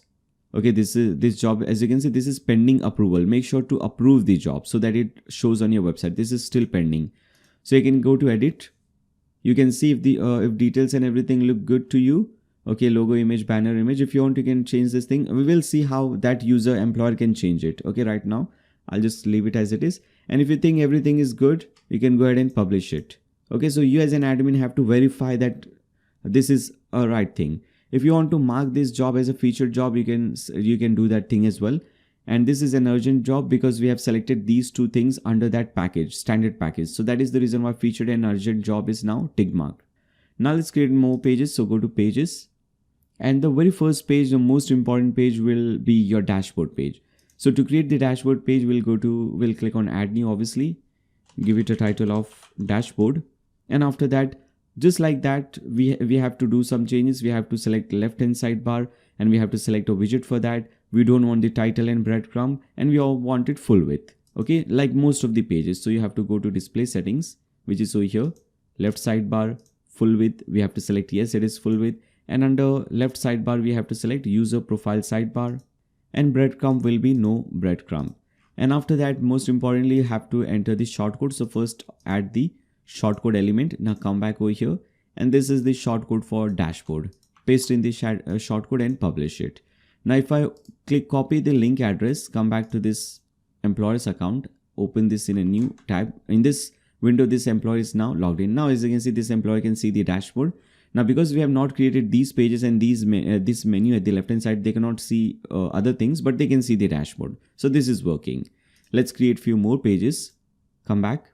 Let's create the profile page. So click on add new, and this is going to be profile. You can add profile or you can add my profile. So here it says profile, so just profile. Now for this also, we'll do the same thing. Go to display. Okay, left sidebar, full width, user profile sidebar, and no breadcrumb. Okay, so same process. Come back over here. And we also want to do actually one thing. I missed one thing. Template, we have to set the template to dashboard template. Okay, so this is also important, dashboard template. And now we have to add the shortcode for this profile page. Paste in this shortcode, publish it. Now if I copy the profile page link, open that in a new private window for the employee. Now as you can see, this employee can change their details. They can add the logo, image, cover image, all these different images, and they can basically do all the changes. Now for dashboard also, we forgot to change that thing. Go to dashboard. We forgot to change the this option. Let's see, template option. Change this thing to dashboard template, obviously because this is related to dashboard. All these pages are related to dashboard. My job, submit job, So in fact, submit job also we have to change the template to dashboard, because this is also related. All the pages that come over here, this is all dashboard template. So we'll again come back to the pages, and submit job also, this will be dashboard template. Alright, so we'll select dashboard template over here. Now click on update. Now similarly, we have to create many pages. Now what I'll do is I'll show you a plugin that will help you to duplicate pages, because just like dashboard, we have to create a page. Then after that, we have to change the setting, left sidebar, full width, and all these things. And we have to change the template to dashboard template. So this will take a lot of time. So to save you some time, you can use a plugin. And once the work is done, you can deactivate and delete the plugin. For now, to use this plugin, you can go to plugins, click on add new, and search for duplicate post. If you just search for duplicate, I think you will get that plugin. Now there are multiple plugins for that. The one that I use the most is this one, Yoast duplicate post. Okay, this is the one. So I'll install this one. Obviously, if you want, you can use some other plugin as well, but this is the one that I use the most, and I know the features and functionalities of this plugin. So this is the one that we'll be using. Now go to pages. Now you'll see more options under these pages. Now as you can see, rewrite and publish, clone, new draft. The option that we want to use is this new draft option. So with new draft option, what will happen is they will create a new page and they will automatically add all the settings. So for example, I want to create a similar page. I want to create a page similar to dashboard page. So under dashboard, I'll click on new draft. Now, as you can see, shortcode is already present. Left sidebar and everything. At the right hand side, template is also present. Okay, the only thing that we need to do is we need to change the title. So let's see, as you can see, my jobs, submit jobs, all these jobs. Now what I'll do is I'll go through this option. We have my resume, my applied, all these things. So let's add my resume next. Okay, I'll follow this process because here I've created all the pages. So I know that I am not missing any page. So this is going to be my title and shortcode for that. Okay, this is going to be my shortcode. Paste in this thing and publish it. So this will save you a lot of time. As you can see, just by doing two simple things, you have completed it. And if you see, my resume is now created. Now similarly under dashboard, click on new draft, and let's see, our next page is my applied. Okay, so this is going to be your title and this is going to be your shortcode. Publish it. Don't need to do any other changes. Come back, new draft, and this is shortlist jobs, and this is the shortcode. Okay, now publish it. Similarly, come back and under dashboard, new draft. Next page is following employers. So now let me very quickly do this thing. Okay, come back and alert jobs. Okay, new draft under dashboard, code for this, publish it, come back. Under dashboard, make sure you click on new draft so that you have all the settings related to that. Messages and this shortcode for this, publish it, come back and new draft under dashboard. Then we have a change password, right? And dashboard and shortcode for that, publish it, come back under dashboard again, new draft. Then we have delete profile and shortcode for that, obviously, publish it, come back, and again under dashboard, new draft. You can select any page, you don't have to select dashboard every time, but I'm selecting dashboard. And after that, this option. Now most of the pages were both for employers and for candidates, but now some of the pages are specifically for employers. As you can see, for employers. Here it says for employers. So this page is going to be, settings are all same. This is just the my jobs page. So under dashboard, new draft, and this is going to be my jobs. So employers can see their jobs. As you can see, this is only for employer. The candidates will see my applied. Okay, so my applied page that you see, this is for candidates. So the jobs that they have applied. My jobs is for employer, the jobs that they have created. Okay, so this is the shortcode. So there is a reason why I gave you this option. I gave you this file. So as you can see, this makes the job so much easier. Okay, you have this thing, just copy paste everything. This will save you a lot of time. So that is the reason why I gave you this file. Okay, let me publish it again. Come back, applicant jobs done. Again, dashboard, new draft, and then we have shortlist candidates. All right, and this is going to be the shortcode for this. Publish it, come back again, and dashboard new draft again, and finally we have candidate alerts, and after that we have this shortcode. Copy it, paste it over here, publish it, and again come back.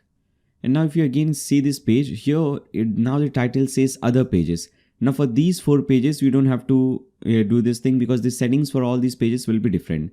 So first let's copy, click on add, let's create our all candidates page, a page wherein you can display all the candidates in one place. So if you go candidate list style, okay, you can display all the candidates in one place like this. Okay, so this is your candidates page. So we'll give it a title of all candidates.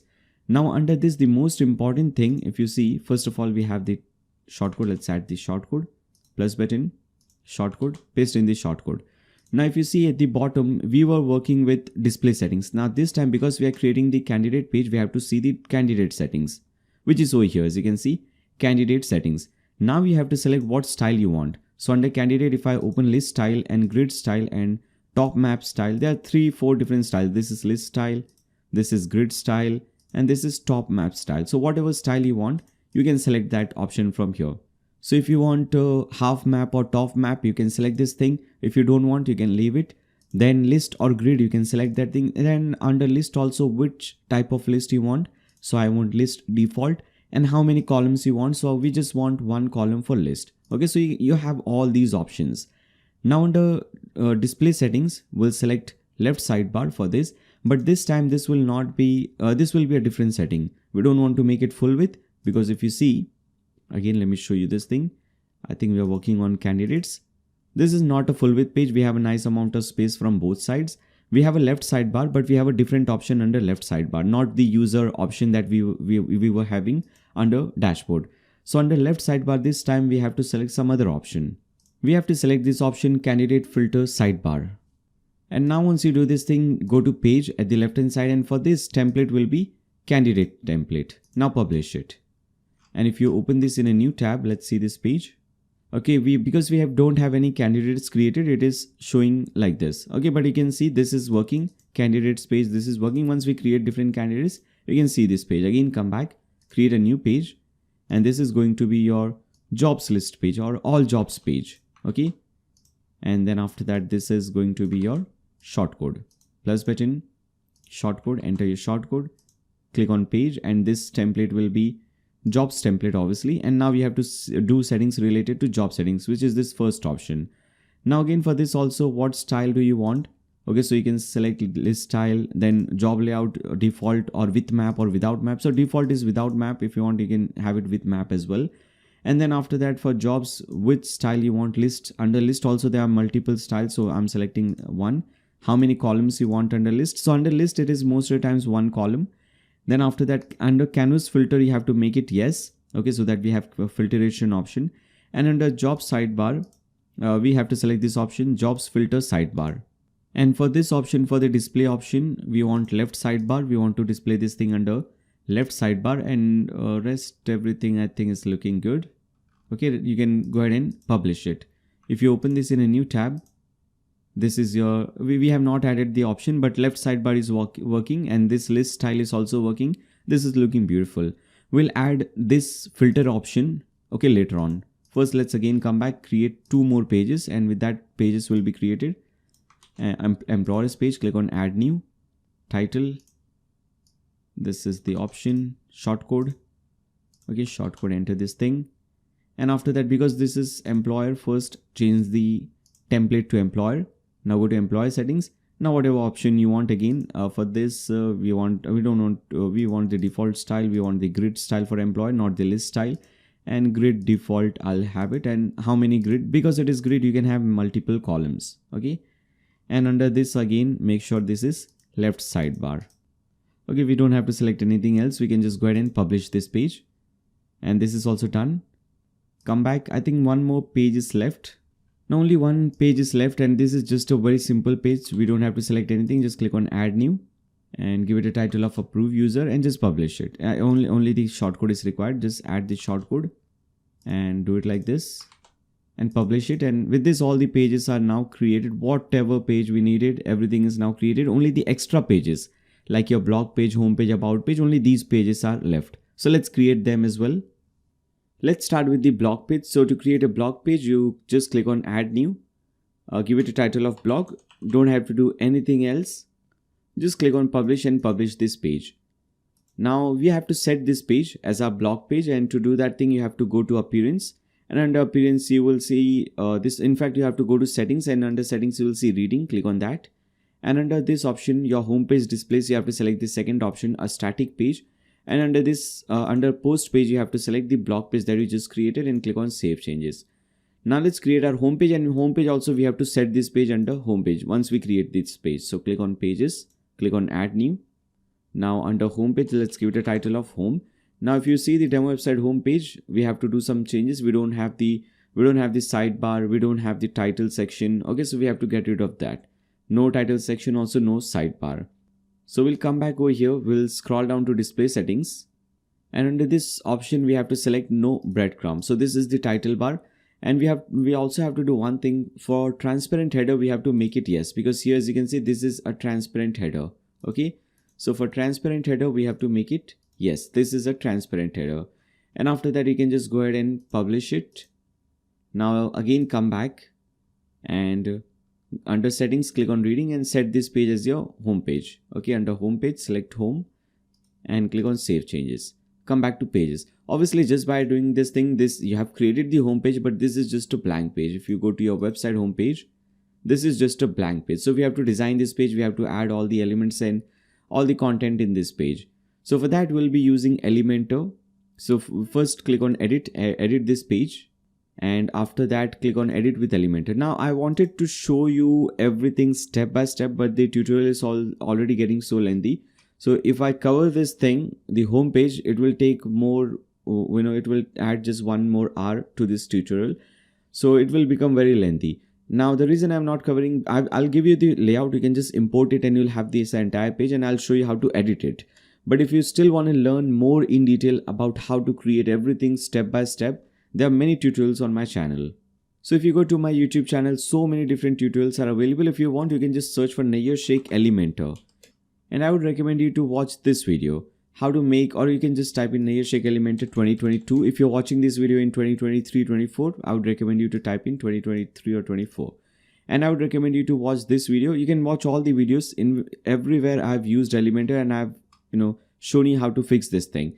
But this is the main video, how to make a WordPress website for free, WordPress Designing Masterclass 2022. In this I have explained you in detail how to use Elementor and how to add all the elements so you can create a website like this. Now just to save some time, I'll import the template. So first let me cut this file. Again, if you go to this media folder under pages, you see I have given you all these pages: home page, about page, contact page, pricing page.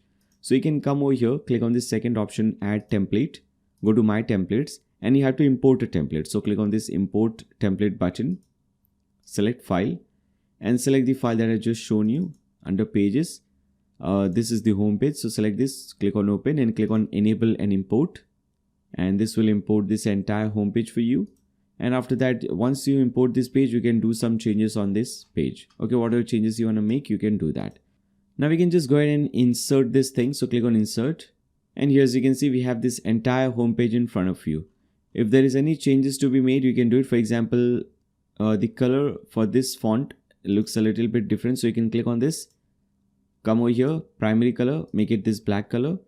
And throughout the video, if you have, this is all Roboto, still Roboto if you see. Okay, this is default Roboto. We want to change this thing to that Jost font family. Okay, so I'll do that thing. But for now, you can see this is working. Now, before we proceed further, I want to do one thing. I want to make this website wider. Now, if I hide this thing, you can see we have a lot of space at the left hand side and also at the right hand side. And this is, as you can see, that is the reason why coming in the next line. If you come to the demo website, here as you can see, we have very little space, which means that this website is more wider. So we have to increase the width, the content width of this website. And to do this thing, you have to do one thing. You have to click on this option, settings option. And under this, you have to style option, advanced option, and not under settings. You have to click on this hamburger icon. Okay, so select this hamburger icon, and under this, you will see site settings. And under this, you will see layout. Now under layout, the default width is 1140. I want to increase this thing to 1320. And now if I hide this thing, as you can see, width is now increased. Okay. So this is important. After that, you can update this thing. Now the next thing that I want to do is I want to change the font family to Jost. So we'll come back. Now this time select global fonts. And under this, instead of Roboto, make everything Jost or whatever font family you want. So I'll select this font family, Jost. And as you can see, as soon as I change this thing, primary is changed. For secondary also, once I change this thing, everything will be changed. Okay. Similarly for text. So wherever text is used, for example, here, as you can see, text is used. This is Roboto. Once I change this thing to Jost or Jost, this will also be changed. As you can see, changed. Similarly for buttons, if you see any links, this is buttons or links. This is still Roboto, but once I change the accent color, accent font family, you'll see this will also change.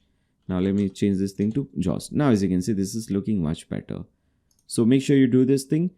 And again, I'm saying if you want to learn how to do more customization on the website, I would recommend you to watch this video. Now if you want to do some changes on this website, it is very easy. First, cut this thing. Come over here.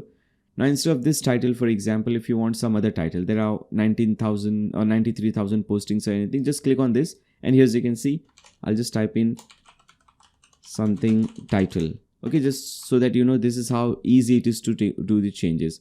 If you want to change the background image, you have to click on this option, navigator, click on section. Okay, so that we can just click on this 6 dots icon section. Okay, sometimes you're not able to click on this 6 dots icon. So you can click on navigator and section. Okay, so that is the reason why I showed you that. So click on this 6 dots icon. If you go to style, you will see this image in the background. If you want some other image in the background, you can just go ahead and replace it. And similarly for whatever text you want to change, you can just do it like that. Okay. And over here under internship, let's see. If you go to your dashboard, first let me go to the dashboard.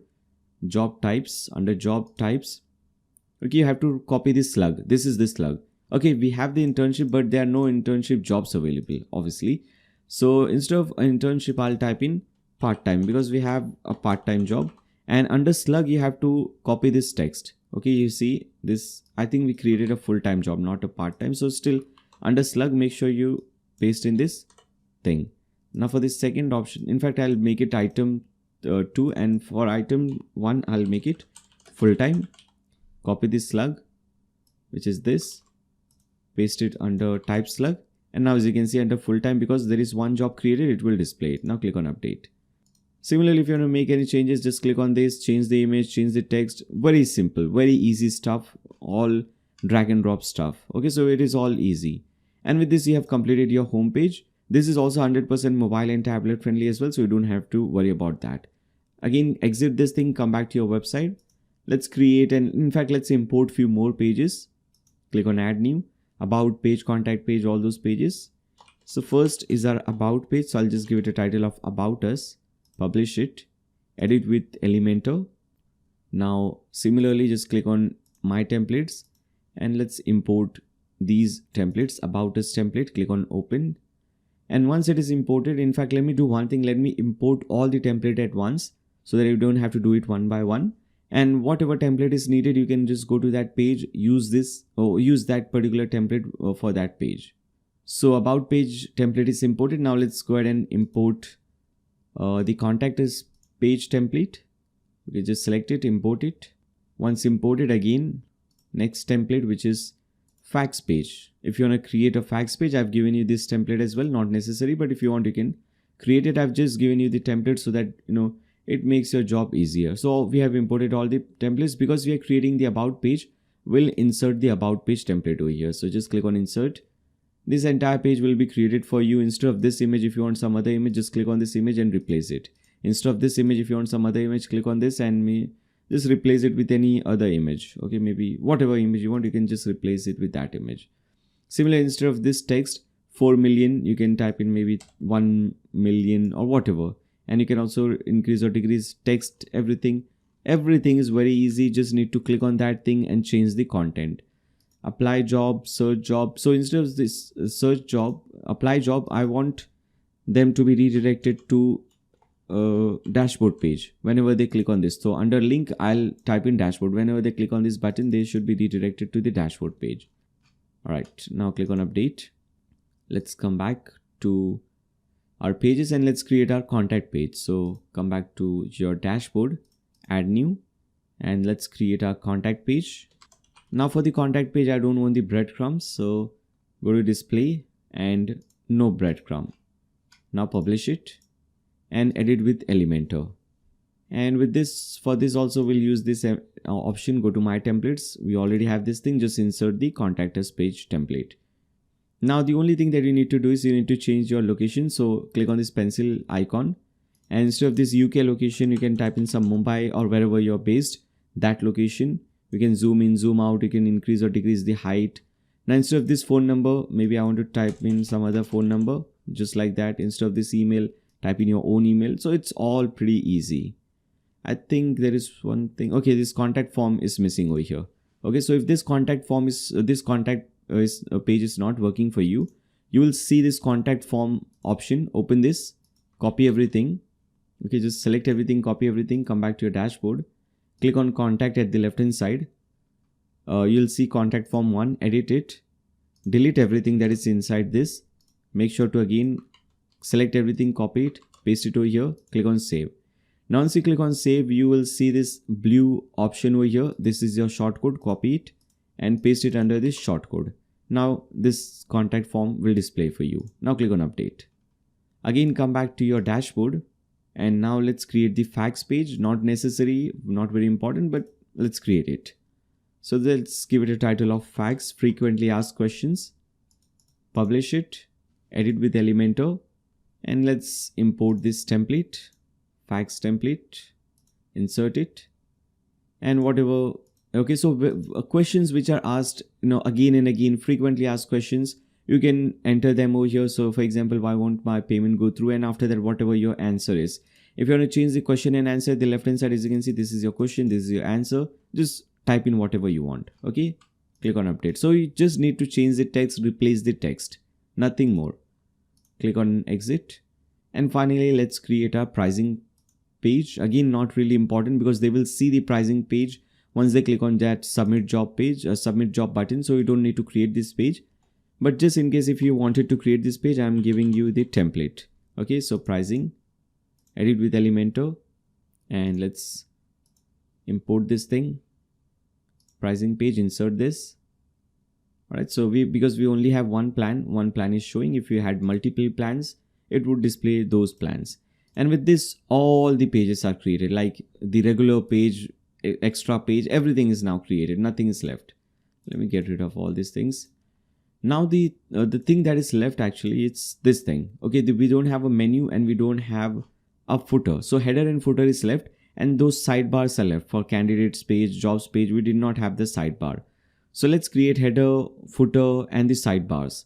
So let's start with the header. So in the header, the most important thing, the most crucial thing is this menu. So first let's create a menu. So to create your menu, first let's get rid of this. To create a menu, hover over appearance and click on menus. Now under menu name, you can name it anything, main menu, primary menu, whatever you want. I'll name it main menu, and what all links you want. So maybe I want the home page, blog page, about, candidates page obviously, and contact page, not the dashboard page because we have the dashboard link over here. But then we have all the employers, facts page, all the jobs, and yeah, these pages. Click on add to menu. Now I want to do one thing. First, let me bring this thing over here, all the candidates, all the employers, and most importantly, all the jobs. Now all the other pages, I want to do one thing. I want to create a custom link, and this will be a dummy link. So once you click on that link, nothing happens. And under link text, I'll type in pages.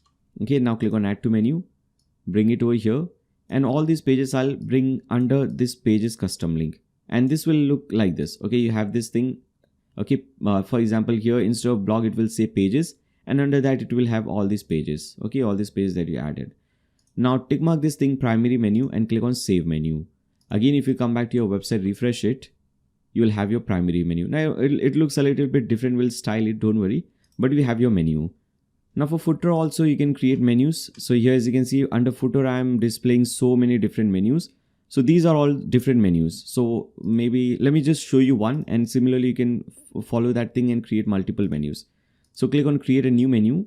Now I'll name it footer 1. You can name it footer 1, 2, 3, 4. I don't know how many number of menus you want. And in each we have like 4 or 5 different links. So maybe in one I want to add all the other pages link like home, blog, contact, these kind of links. Then facts and I think there was about, about. So in this one I want to add these links. Now don't need to tick mark anything, just click on save menu. Similarly click on create a new menu, then you can add some other 4 or 5 links, then create a new menu, some other 4 or 5 links, something like that. Then after that we have to create these menus for actually I have to again log out. So let me log out and show you that thing. Now menus for your employers and candidates. So let me first log in as an employer. Login. Now here as you can see for employer, these are the menus. Okay, this is the menu and these are the menu items. User dashboard, profile. This is a menu. And with this menu we also have to use these icons. So let's see how we can use these icons and how we can create this employer menu. So let's click on create a new menu. Name it employer menu. And let's add all these links. First click on create menu. Now under this option, whatever pages you see, for example, first we have the dashboard page. So if you see, we have the dashboard page over here. If you don't see that page, you can go to all pages and here you will see that page. So let's see the dashboard page, and here we say user dashboard. So change this thing to user dashboard, change the name to user dashboard, and we have this icon. So to get the icon, you can right click over here and click on inspect. You'll get the icon code, and let me bring it over here. Here as you can see, this is the icon class, flat icon book. So I'll copy it and paste it over here under icon. Okay, this is going to be your icon. And the next option is profile. So we'll search for the profile page. Okay, here it is, profile, and this is the icon. So right click, inspect, and this is flat icon businessman. Okay, so we'll select this icon name. Okay, then the next option is my jobs. So we named it my jobs. So here it is, my jobs, and whatever the icon is, so right click, inspect. Okay, this is flat icon briefcase 1. Okay, similarly we have a submit jobs. So let's actually see the submit job. Okay, and then after that, whatever the link is or the icon is, we have this pencil icon. Right click, flat icon pen, come over here, paste in the link. So similarly you can add all the pages. Now I just noticed one thing, and because this is an employer menu, make sure to tick mark employer. Okay, very important. Save menu. Now if you go to that employers page, I think we were logged in as an employer over here. If I just go to this page, now let me go to the dashboard page. Now if I go to the dashboard page right now, this is not showing because we have to set this widget. So I cannot show you this thing actually right now. So similarly, you can go ahead and create all the other menus that we have created over here. Now, because I have this demo website, you can work out like this, but maybe in future I delete the demo website. So how you will work out? So in fact, you can do one thing. If you go to your dashboard, there is one option over here under appearance. There is one option, import demo data. So you can do one thing. You can create a sub menu or subdomain that I've created. Like as you can see, the main domain will be like blogdude.com, youtube.com. I've created a subdomain, and on subdomain you can download the dummy data. So with dummy data, once you import the dummy data or the demo content, this entire website will be created for you. So even this demo website jobs.blogdude is not available in future. You can do it like this. So you can create a submenu, or again and again I'm saying submenu. You can create a subdomain, and on that you can install Elementor, which I have shown you how to do that. And after that, go to install the plugin, install the theme and all. And after that, go to appearance, import demo data, and whatever website you want. For example, if you want this website, this is also part of a dummy or a demo thing that you're seeing. So maybe if you want this, just click on import demo. So they will import all these things, all the pages, menus, everything for you. Okay. The reason I created this entire process, showed you this entire process, because just by importing the data, you will not understand anything. So you have to understand the process. For example, if you want to make some changes on the form or anything, you should know where to make those changes from. Okay, so in future, I just noticed that maybe in future I delete this website jobs.blog, then you should, how will you know what is the, link and all, what is the code for this icon and all. So you can download the dummy data on your on some subdomain, and after that you can copy and paste everything on your main website. I hope you get the idea. Or you can just download the dummy data or demo data on your main website as well, but that is not very recommended, because that will install and that will download all the demo content on your website, which you don't want. You should have real data on your website, but you can do it if you're starting to build your website. If you're not very confident, you can do this thing. You can start with the demo data as well. So we were creating menu. So similarly, you can go ahead, create all the other pages. Like let me create these 4 pages at the end. Change password. Okay, delete profile and log out. So we'll go to select this option, change password, delete profile and log out, which is over here. Now for change password, we have this icon. So inspect element icon, flat icon password. Okay, so under this change password, I'll add this. Then we have delete profile. So this is the icon, this dustbin icon. Name is flat icon trash. And finally, we have the logout and we have this icon. Okay, TI power off, right? Logo icon. Okay, make sure there is no spacing, extra spacing. Okay, now you can go ahead and click on save menu. Now let's create a menu for the candidate. So for that, first what I'll do is I'll again log out from this page. Log out as an employer, and now we'll log in as a candidate. So we'll click on login, enter candidate login details and click on login. Now once you log in as a candidate, you can see the menu for candidate.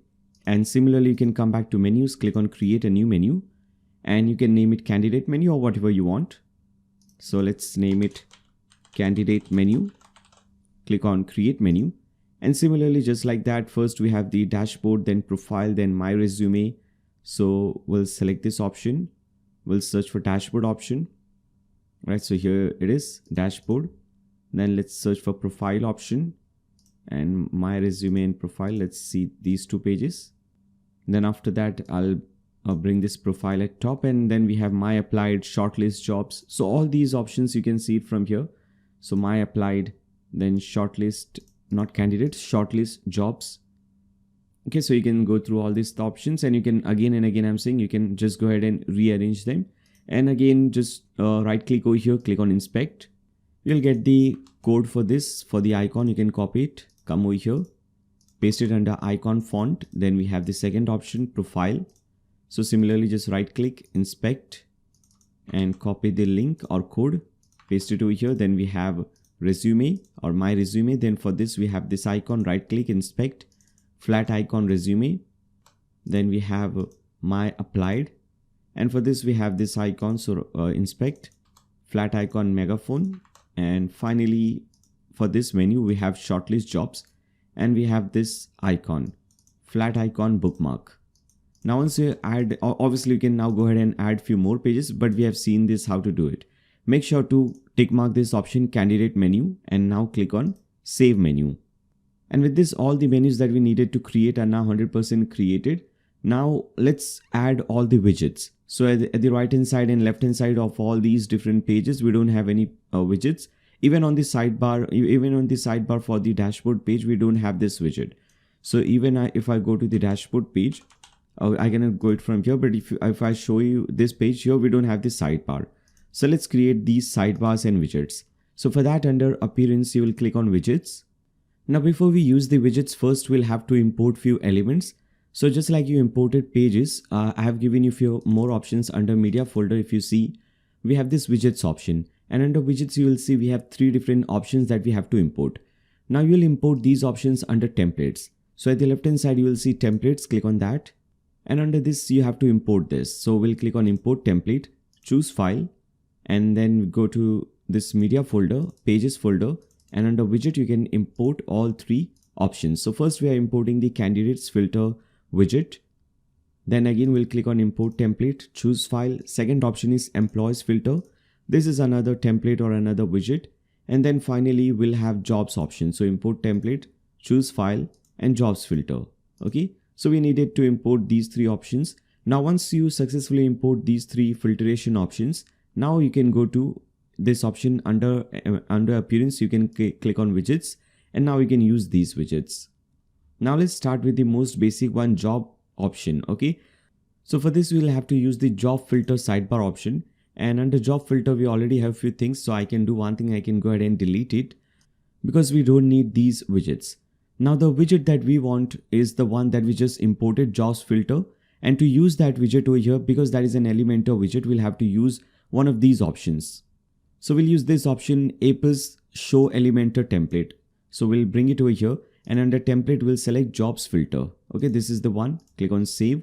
Now second option is employers option. So if you see employers filter sidebar, here also you will drag and drop this thing, show Elementor template, and this time we'll select employers filter.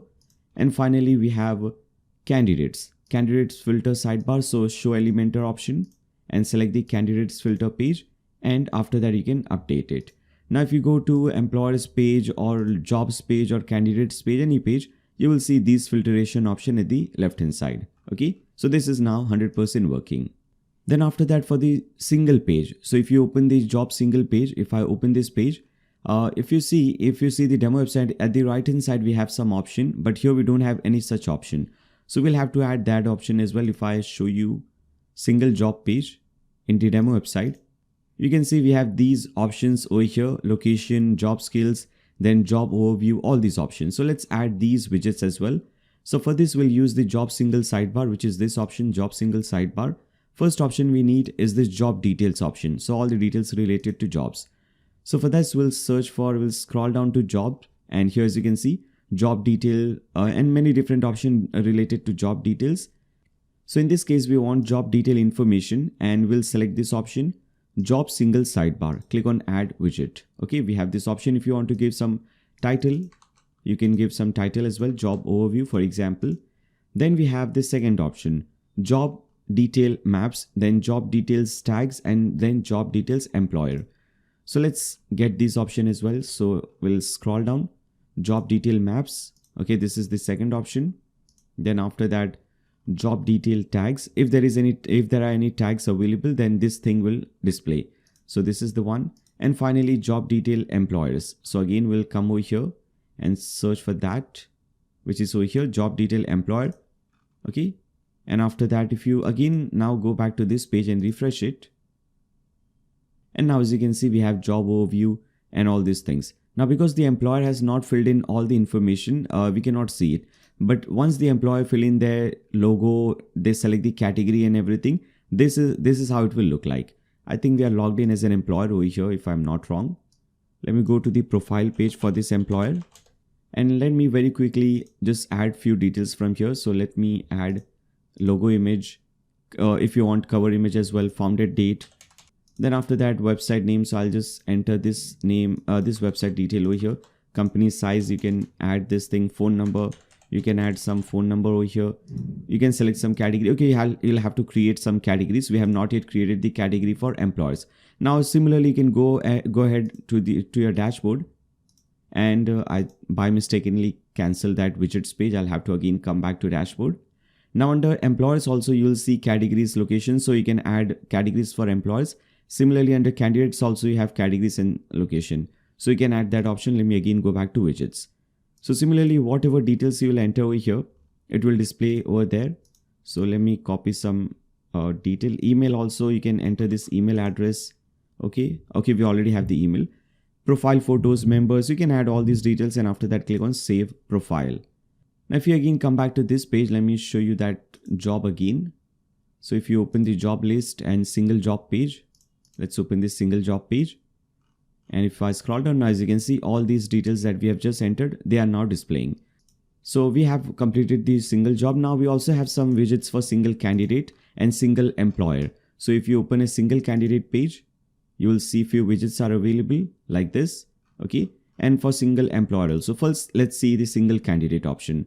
So here you will see candidate single sidebar. Now under this, we'll have to first add candidate detail information. So if you search for that, here it is, drag and drop it over here. Then the second option is socials. So all these social media links, and let's see that thing. Okay, so this is the one, as you can see, candidate, show candidate socials. Okay, so we'll drag and drop it over here. Okay, this is the contact form. This one was socials, I guess. Yeah, this is the social one, but we also needed the contact form, so which is good. And then after that, we also want this CV option. So if you see, let's search for CV. Here it is. As you can see, this is the one. Okay, you can bring it over here. Now, if you go to single candidates page, I think we have created some candidates. Okay, we have not yet signed up as a candidate, but once we sign up as a candidate, and once you open the single candidate page, you will see all these options. Now let's see single employer page. So we'll use this option, employer single sidebar. And under this, we'll use the employer detail information first, which is over here. Select this and select employer single sidebar. Click on add widget. Then after that, we'll use map for the employer and detail form for employer. So map and contact form. Okay, so map, and then after that, contact form, employer detail contact form. All right. Now, if you open a single employer, let's see how it looks like. Okay, if I open the single employer page, okay, as you can see, all the details are now displayed. So this is how it works. Again, let's come back to widgets. Now let's use the user profile sidebar option. Okay, so we'll select this option, and under this, we'll have to use user short profile. So if you search for this option, let me show you this thing. Here it is, APIS user short profile. You'll have to drag and drop this option over here, and you have to choose the menu. So we have created the employer menu, we have created the candidate menu, and for employee menu also, I'm selecting the same employer menu. Now, once you enter this thing, again, if you come back to this page, now if you refresh this page, actually, let me go back to dashboard page or any other page, you will see this thing at the left hand side. Here, as you can see, now we have this menu and everything at the left hand side with all the icons and everything. If you go to dashboard page or any other page, you will see this menu because we have added this widget over here. So this is how it works. This will work for everybody, whether candidate or employer or any other user profile. Again, let's come back. Now let's see how we can fix the header and footer. So right now, this is how our header is looking and we don't have a footer. So we want to change the header and also we want to add some footer. So for that also, you'll have to import these templates. Now you'll see at the left hand side header and footer option, footer builder and header builder. So we'll open the footer builder and we'll also open the headers builder. So first, let me open the header option, click on add new builder. In fact, before we add a new builder, let me do one thing. Let me import these header and footer templates as well. And we cannot use Elementor with this, but we do want to use Elementor. So we'll have to enable Elementor for header and also for footer. And then after that, we'll also have to import the elements. So first of all, let's enable Elementor for header and footer so that we can also, edit header and footer with Elementor. So for that, you will go to Elementor option under settings. Let's go to settings. Now under post type, you have to select wherever you want to use it. So we want to use Elementor under header and also under footer builder. So let's see footer builder. Here it is. Click on save changes. Now if I again come back to this page, refresh it, you will see edit with Elementor button will be present over here. Here, as you can see. Now let's import these two header and footer templates. So for that, we will go to again templates. So here at the left hand side, go to templates and import these templates. So click on import template, choose file and come back to pages and you'll see header and footer. I've given you 4 different options. So header light, header dark, footer light and footer dark. Now again, let's import the next option. Then let's import the third option, which is header light, and import it. And finally, the final header will be the regular header. So we'll select this option and we'll select the header option. Click on import. Now, if you see over here, which one is light, which one is dark, you can see that option. Now, if I come back to header and footer builder, refresh it. Okay, now let's create a header and also let's create a footer. So let's create, let's name it header, just regular header. Click on publish. Now click on edit with Elementor. Once it is published, click on edit with Elementor. And now we don't have to create it. We have the template. We can simply import the template over here. So we'll click on this option, edit option, go to my templates and select the header option, Superio header, which is this one. Click on insert. And as you can see, this is how it is looking. Okay, so wherever you want to use this header, we'll be using this header, I guess, in inner pages. Like if you see, if you open the blog page or some other page, let me open the blog page. If you open this page or any other page, or whatever header you want to use, I think in inner pages we are using actually this option. We are using the light option, not the dark option. This will be using in the home page. Okay, so first click on update. Let me just check one thing. Click on the hamburger icon, site settings, and layout. Make sure it is 1320. Okay, make sure it is 1320 and update this page. Cut this thing. One header is imported, and then after that you can come back, exit to your dashboard, and let's create another header. Click on add new header, and this is going to be a header light. Okay, or you can name it header 2 or header for inner pages. You can name it anything you want. Publish this page as well. Now click on edit with Elementor, and again same thing, just click on add templates, go to my templates and select the header light template, which is this one. Click on insert, and this is the one that we'll be using for inner pages. Okay, now click on update. Done. Obviously, once you update it, one thing very important, I think you should already know this. If you want to change the content, for example, instead of this logo, if you want some other logo, you can just click on that, replace it with some other logo. I hope you already know this thing. For example, instead of this, if you want this PayPal logo, you can click on insert, and PayPal logo is now present. So it is very simple. You should already know this thing. And this menu is already selected for you. So if you click on pencil button, this is the menu. If you want to change this menu, you can do it. If you want to bring this button over here before this thing, you can do that thing as well. If you want to bring this thing after button, you can do that thing as well. Okay, so I don't want to do that, so I'll press Ctrl Z to undo that thing and click on update. So we have this option as well. Now click on exit. I think you should only change the logo. Rest everything should be as it is. Now come back to footer. Click on add new footer. Let's create the regular footer first. So this is our regular footer. Publish it and click on edit with Elementor. Let it load first. Click on edit with Elementor, and now let's click on add template. Click on my templates and select the footer option, which is over here. Superio footer. Import this template or insert this template, and this is the one that we'll be using, the regular one on the home page. And for inner pages, again, I'm saying for this also, you can click on this option, change your logo. Click on this option, change your phone number. Click on this option, change your address. Instead of Australia, I'll type in India. You know all these things. Instead of this option, instead of 2021, you can type in 2022. Instead of Superio, you can type in blog dude. You can change all these details. Okay, very easy. For candidate menu, I want to display the candidate menu. For employers menu, I want to display the employers menu. For about us, maybe I want to display the regular menu, which is our main menu. Okay, and for helpful resources, maybe I want to display, let's see what we have. Okay, I want to display this menu. Okay, and after that you can click on update. And similarly, if you want to change your social media links, click on social media, enter your Facebook link, enter your Twitter, Instagram links, all those things. Now again, you can exit this thing. Let's very quickly insert and import our next footer template, which is the footer light template, which will be used in inner pages. So click on add new footer.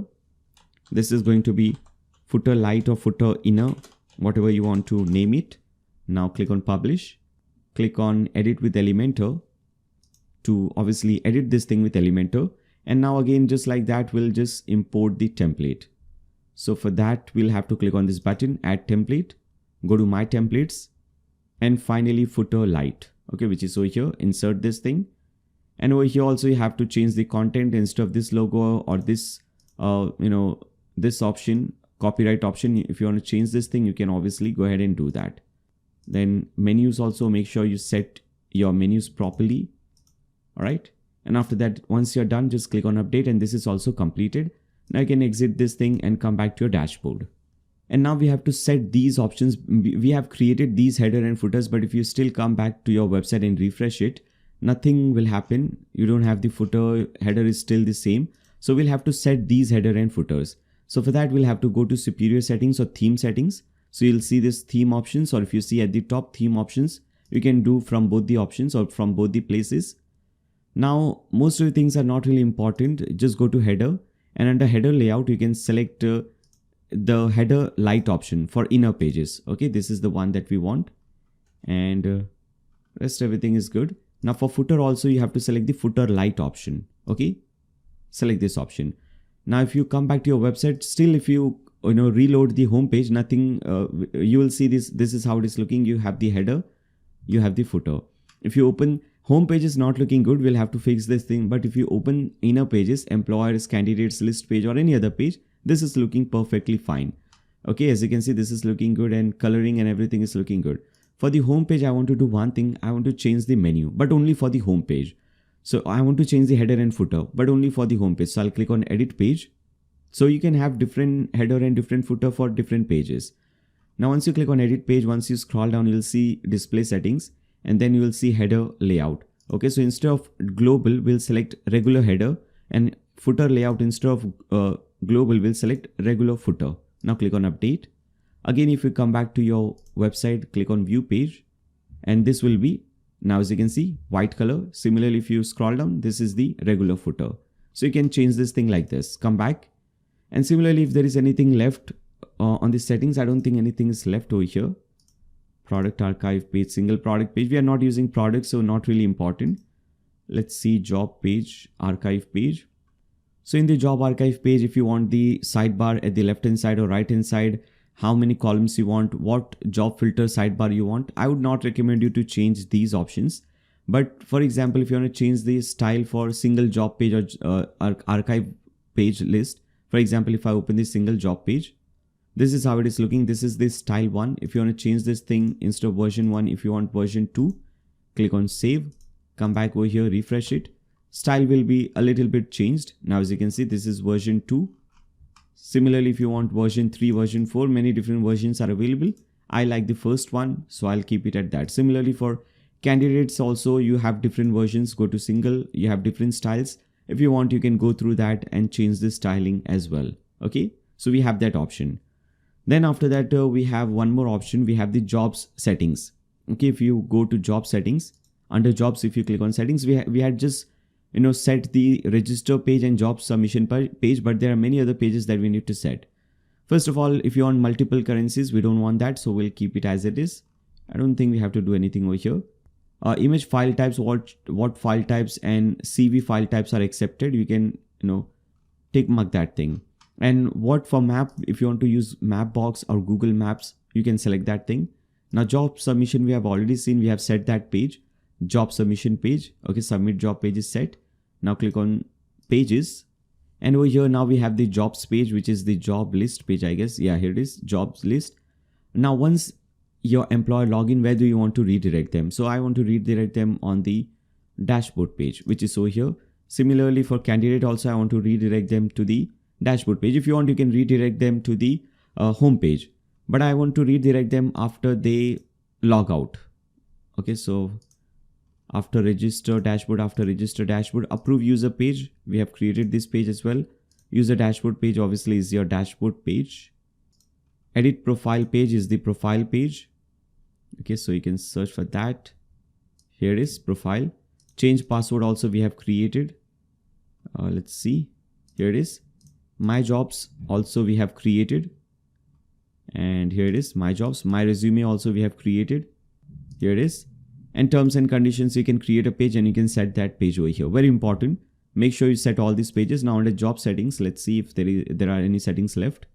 Number of jobs to display per page, not really important. You can increase or decrease the number if you want big number.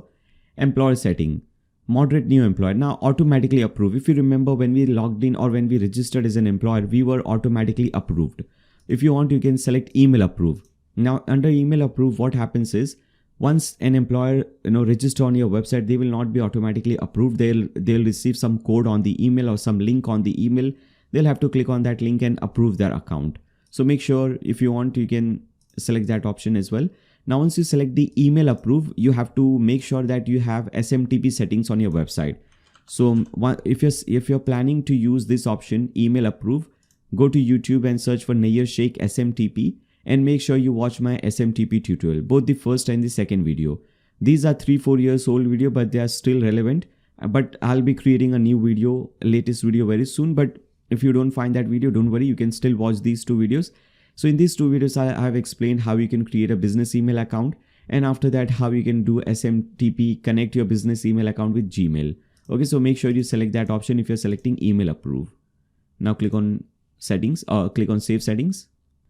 Employer settings, let's see the employer settings. Okay, employer page, we have to set the employer page over here. All right, good. So everything is good over here. We'll select this option. Employee settings, not really important. And so everything should be enabled. Come to candidate settings. And over here, make sure you select the candidates page, all candidates. Again, auto approve. If you want to change this thing, you can change it. And candidates with candidate apply jobs with 70% job complete. You will see this thing in the next step when I create an account as a candidate and try to apply for a job. So only candidates who have completed at least 70% of their resume can apply for a job. Okay, so remember this setting. Apply job without login, disabled, CV required, enable. Click on save settings. If you want, you can go ahead and change these settings as again. Now social and rest everything I think is not really important. Now let me finally do one thing. Sign up as a candidate and try to apply for a job, and let's see how this process works, how this candidate can contact the employer, can contact the person who has posted the job, and how they can arrange a meeting and arrange the job and everything. So now what I'll do is I'll open this website again.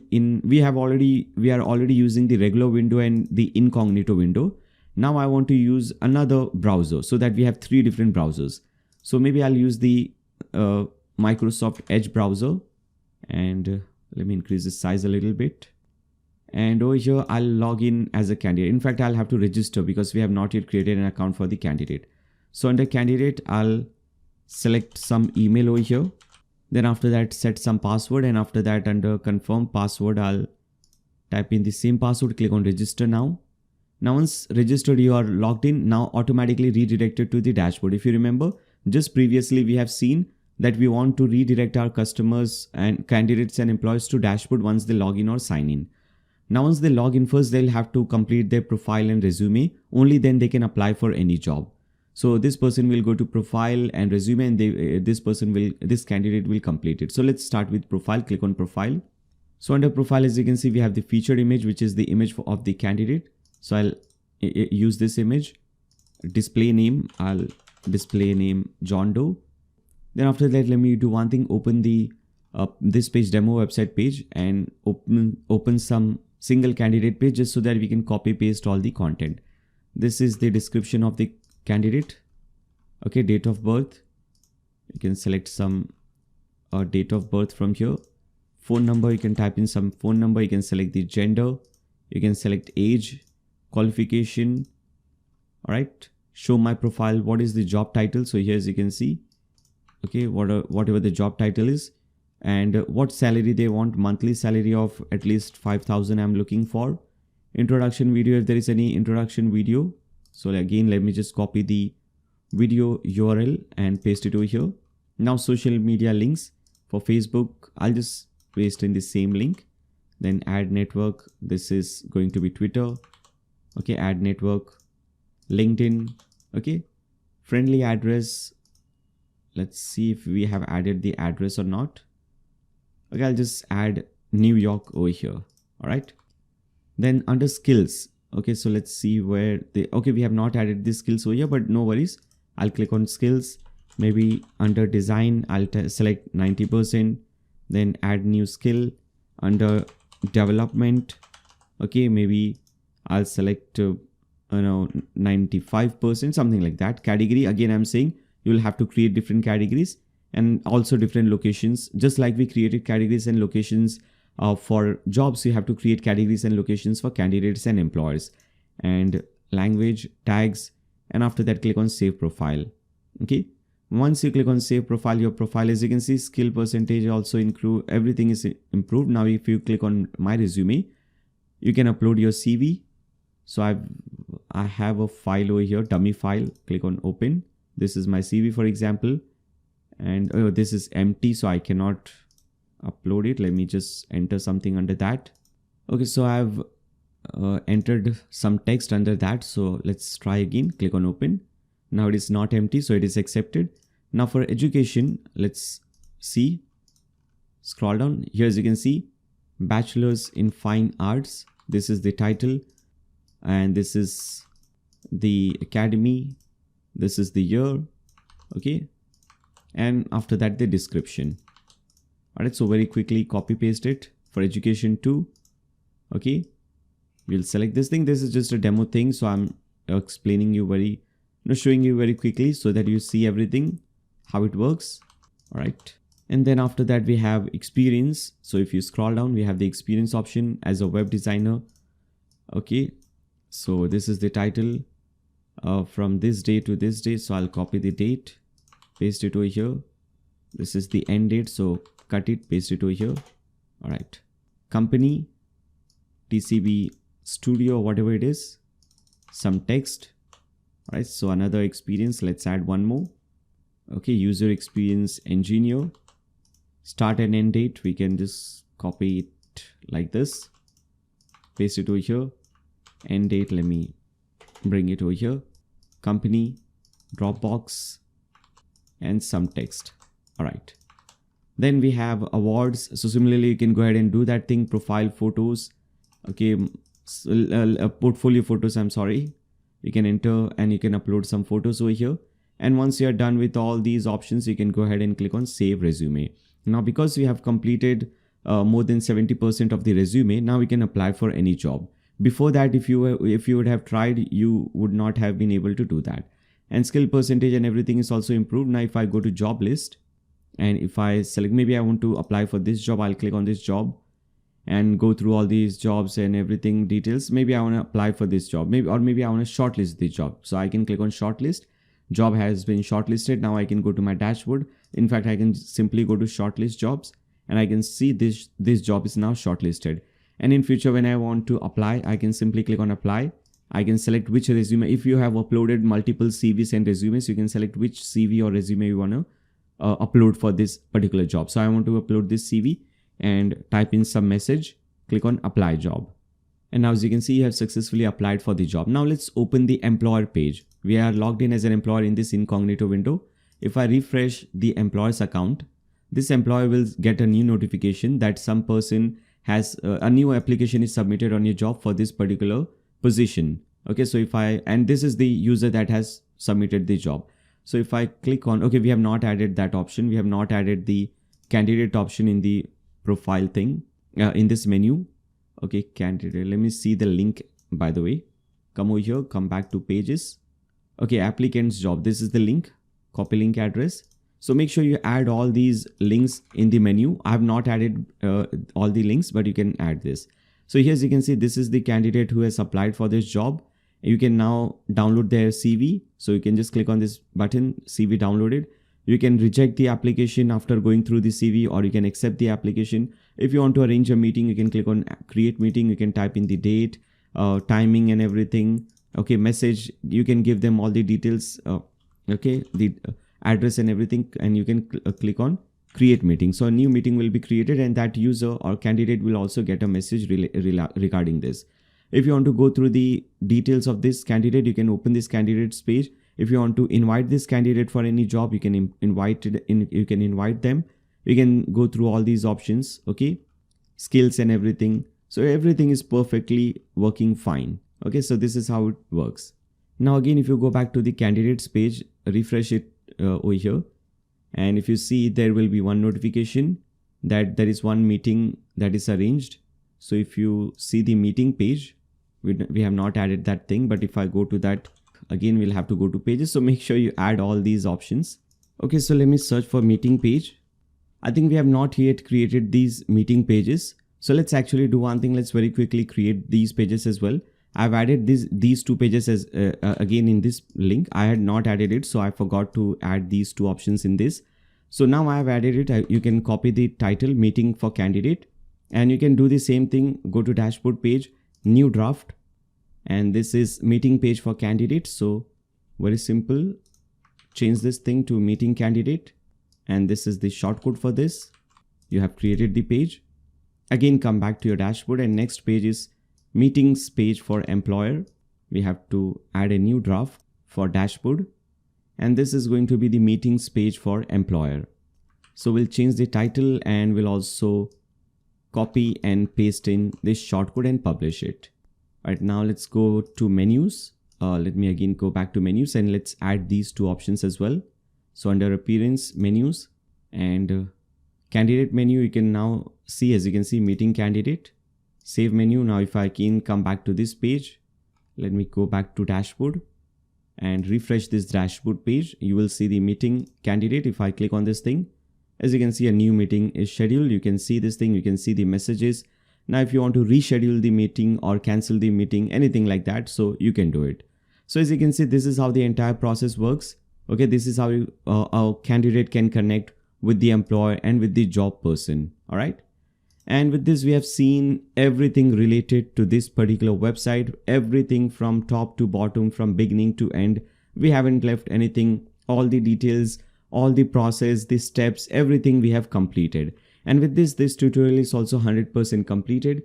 I hope you guys find this tutorial helpful. If you find this tutorial helpful, and if you want to watch more useful tutorials like this one, make sure to subscribe and click on the bell icon so that you don't miss any future notifications. If you like this video, give a thumbs up to this video, share it with your friends on Facebook, Twitter, WhatsApp, whatever social media platform you use. And throughout the video, if you have any doubts, any comments, any suggestions for me, you can always leave them in the comment section below. And finally, thank you so much for watching this video. See you in the next one.